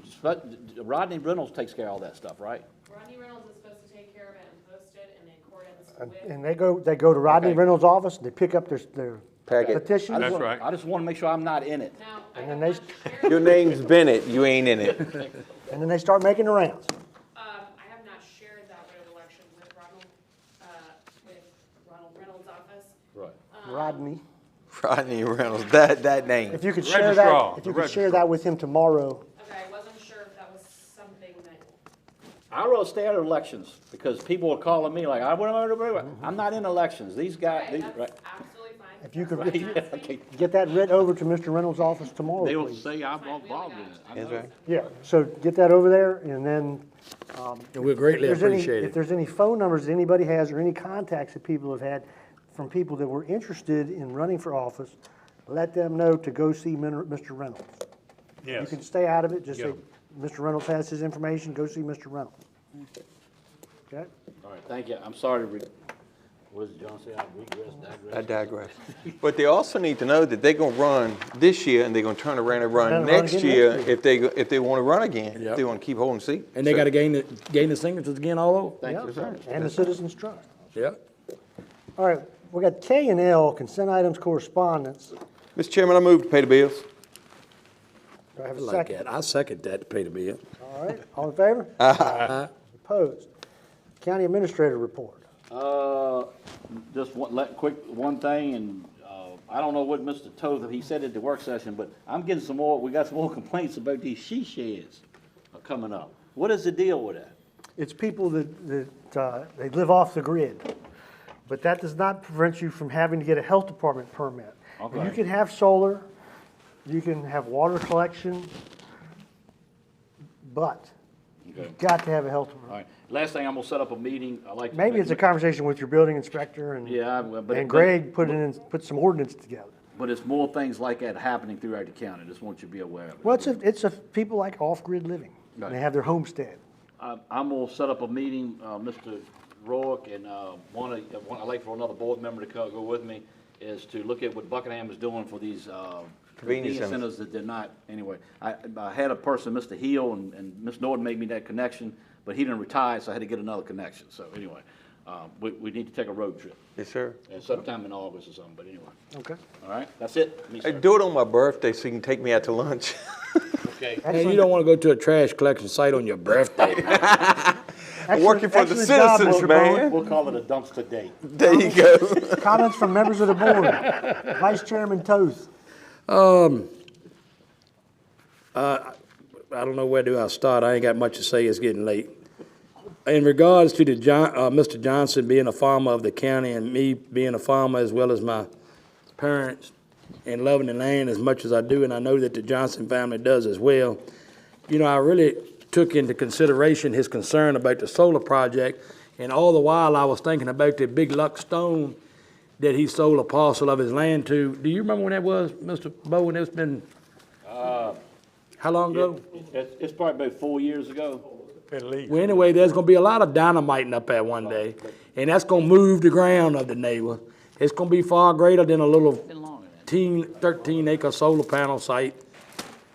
So I just wanted to tell you, it's funny how sometimes when things benefit me, I like to see them more, and if they don't benefit me, I like to say I don't want to see them more.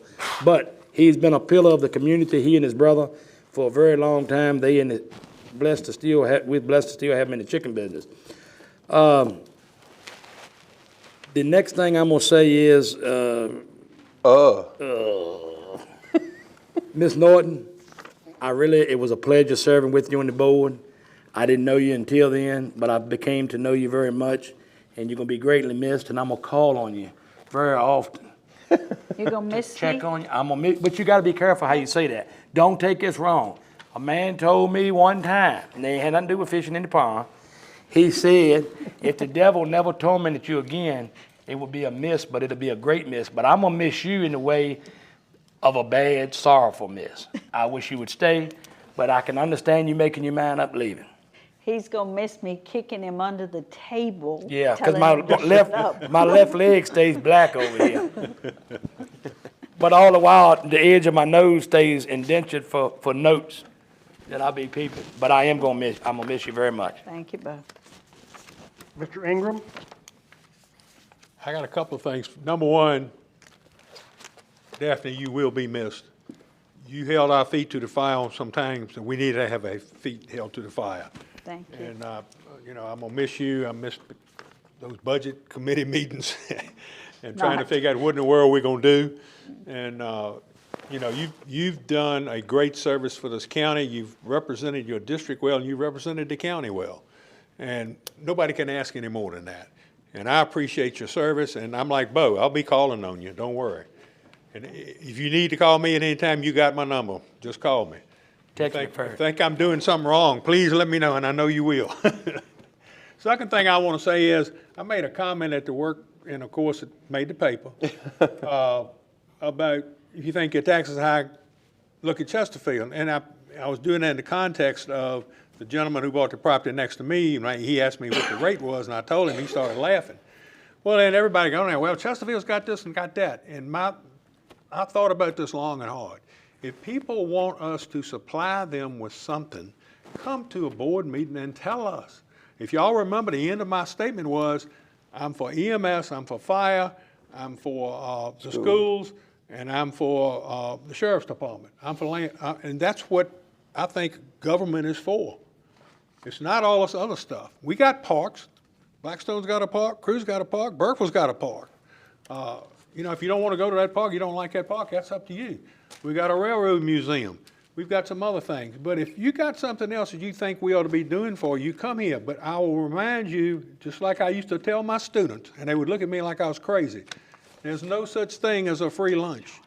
If you want us to provide something, we got to find the money to provide it.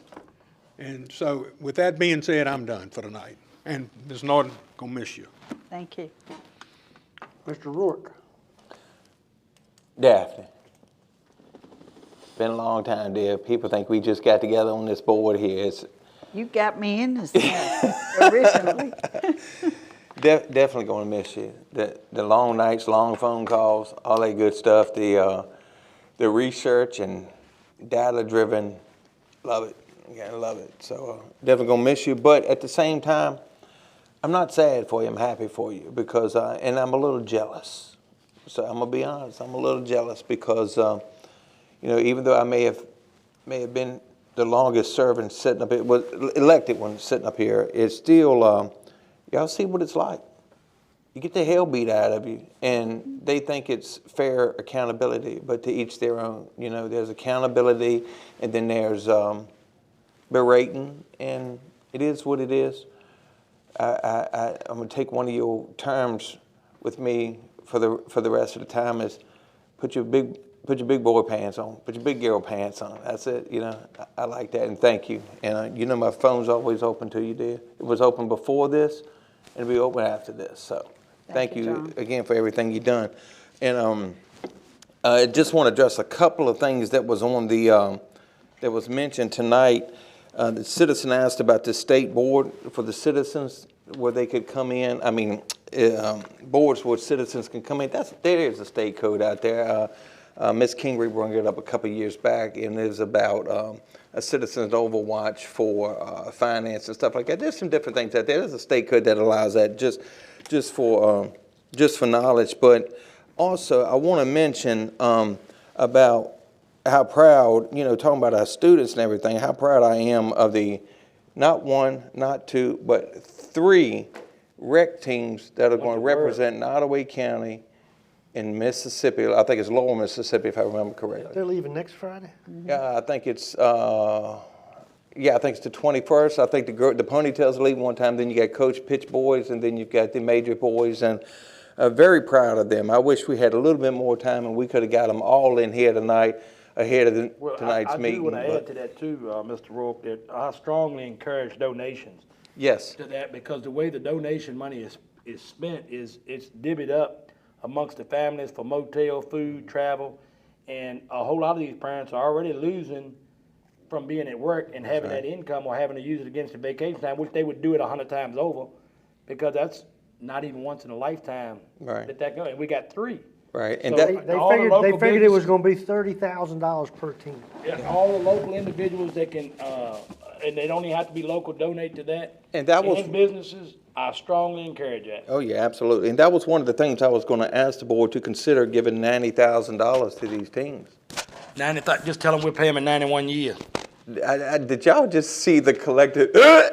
I didn't say. I already knew about that. No, it would be nice for the county to support to do that. But if there's anything discretionary, otherwise that we can consider before they leave, you know, I'm not saying pull over the thing because we can. That is something that we can agree upon. If there's something in the discretionary to split it between the 3 teams, and then make it retroactive at our work session if we decide to do something like that. Just a thought. And I think it's a good thought. You know, I guess Ms.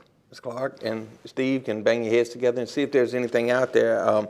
But anyway, and I do want to touch on something that, Steve, and I thank you for mentioning this earlier, H3 in our board packet, the LRA lost $24,066.89. 1 month.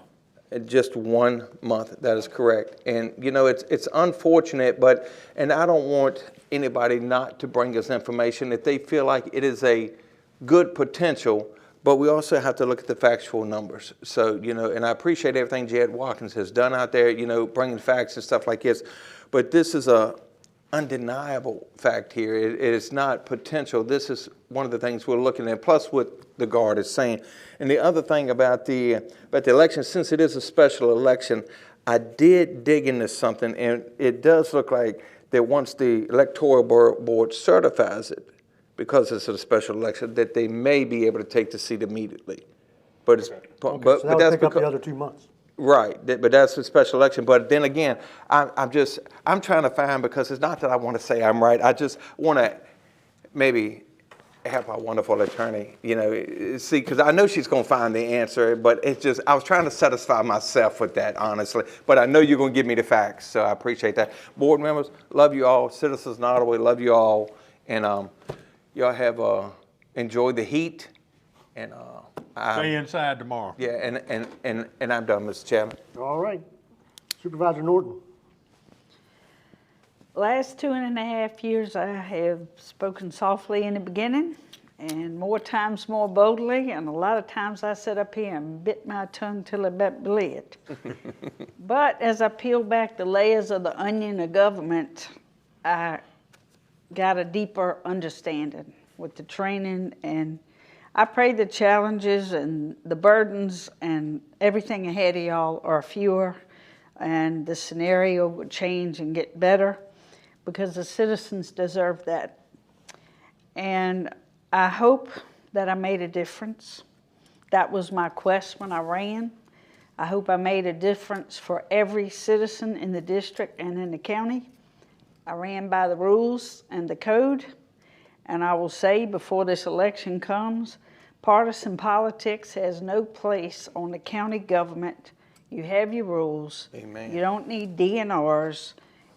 You need people with open minds, big hearts for the people that are willing to learn and live by the rules.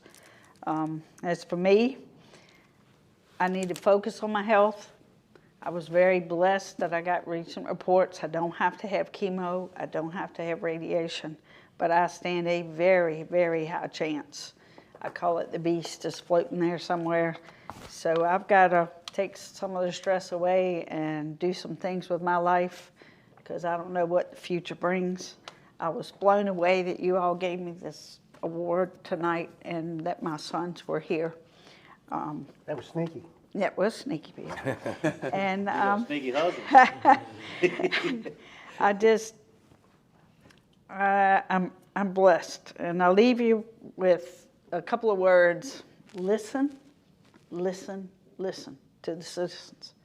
Tonight I changed my mind on one thing with the solar. When the gentleman got up and spoke, everybody deserves to be heard. And like I said, not everybody's a public speaker. You have to listen to everybody and get along. We all mostly go way back or have just met each other. Steve and I go way back. We can pluck each other's nerves, but get along, because you're here for the people. And give the new District 3 representative grace, because it's a lot to digest to come in here into this. And the last thing I have is a little gift for the chairman. Someone gave me this gift this year, and I wore it a couple of times, but I was too chicken to wear it. Where's Reverend Rowe at? He ain't here. He don't laugh. Here. He would laugh. Mr. Collins, I appreciate your leadership, and I'm going to miss our phone calls at late, because he knew I stayed up late, and you got to show everybody your new hat. Let the public see it. Go and put on your head, man. Hey, does anybody care to read what it say? Because last time I said that word, Don't say that right, Buck. they said to put it in the bucket. Thank you, Ms. Norton. But all I of like you, it. I like it. I love all y'all. We love you. Take care. Love you too. All right, so. Collins. So we found out that if the state hasn't passed their budget, it creates. Exactly. It definitely does. Because all our boards, all our schools, everybody else that had a budget, then had to come back and ask for more. And that, to me, is wrong. The state should, particularly the way the structure is right now, pass your budget on time so that we don't have to go back. So that was just satisfying. We've received some land sale funds this week. So I imagine Ms. Rayford will be getting those into the bank. Otherwise, I'll take a motion. I make a motion to adjourn. Second. All in favor, stand up. Word. Put your hat on there, Mr. Chairman. Hallelujah.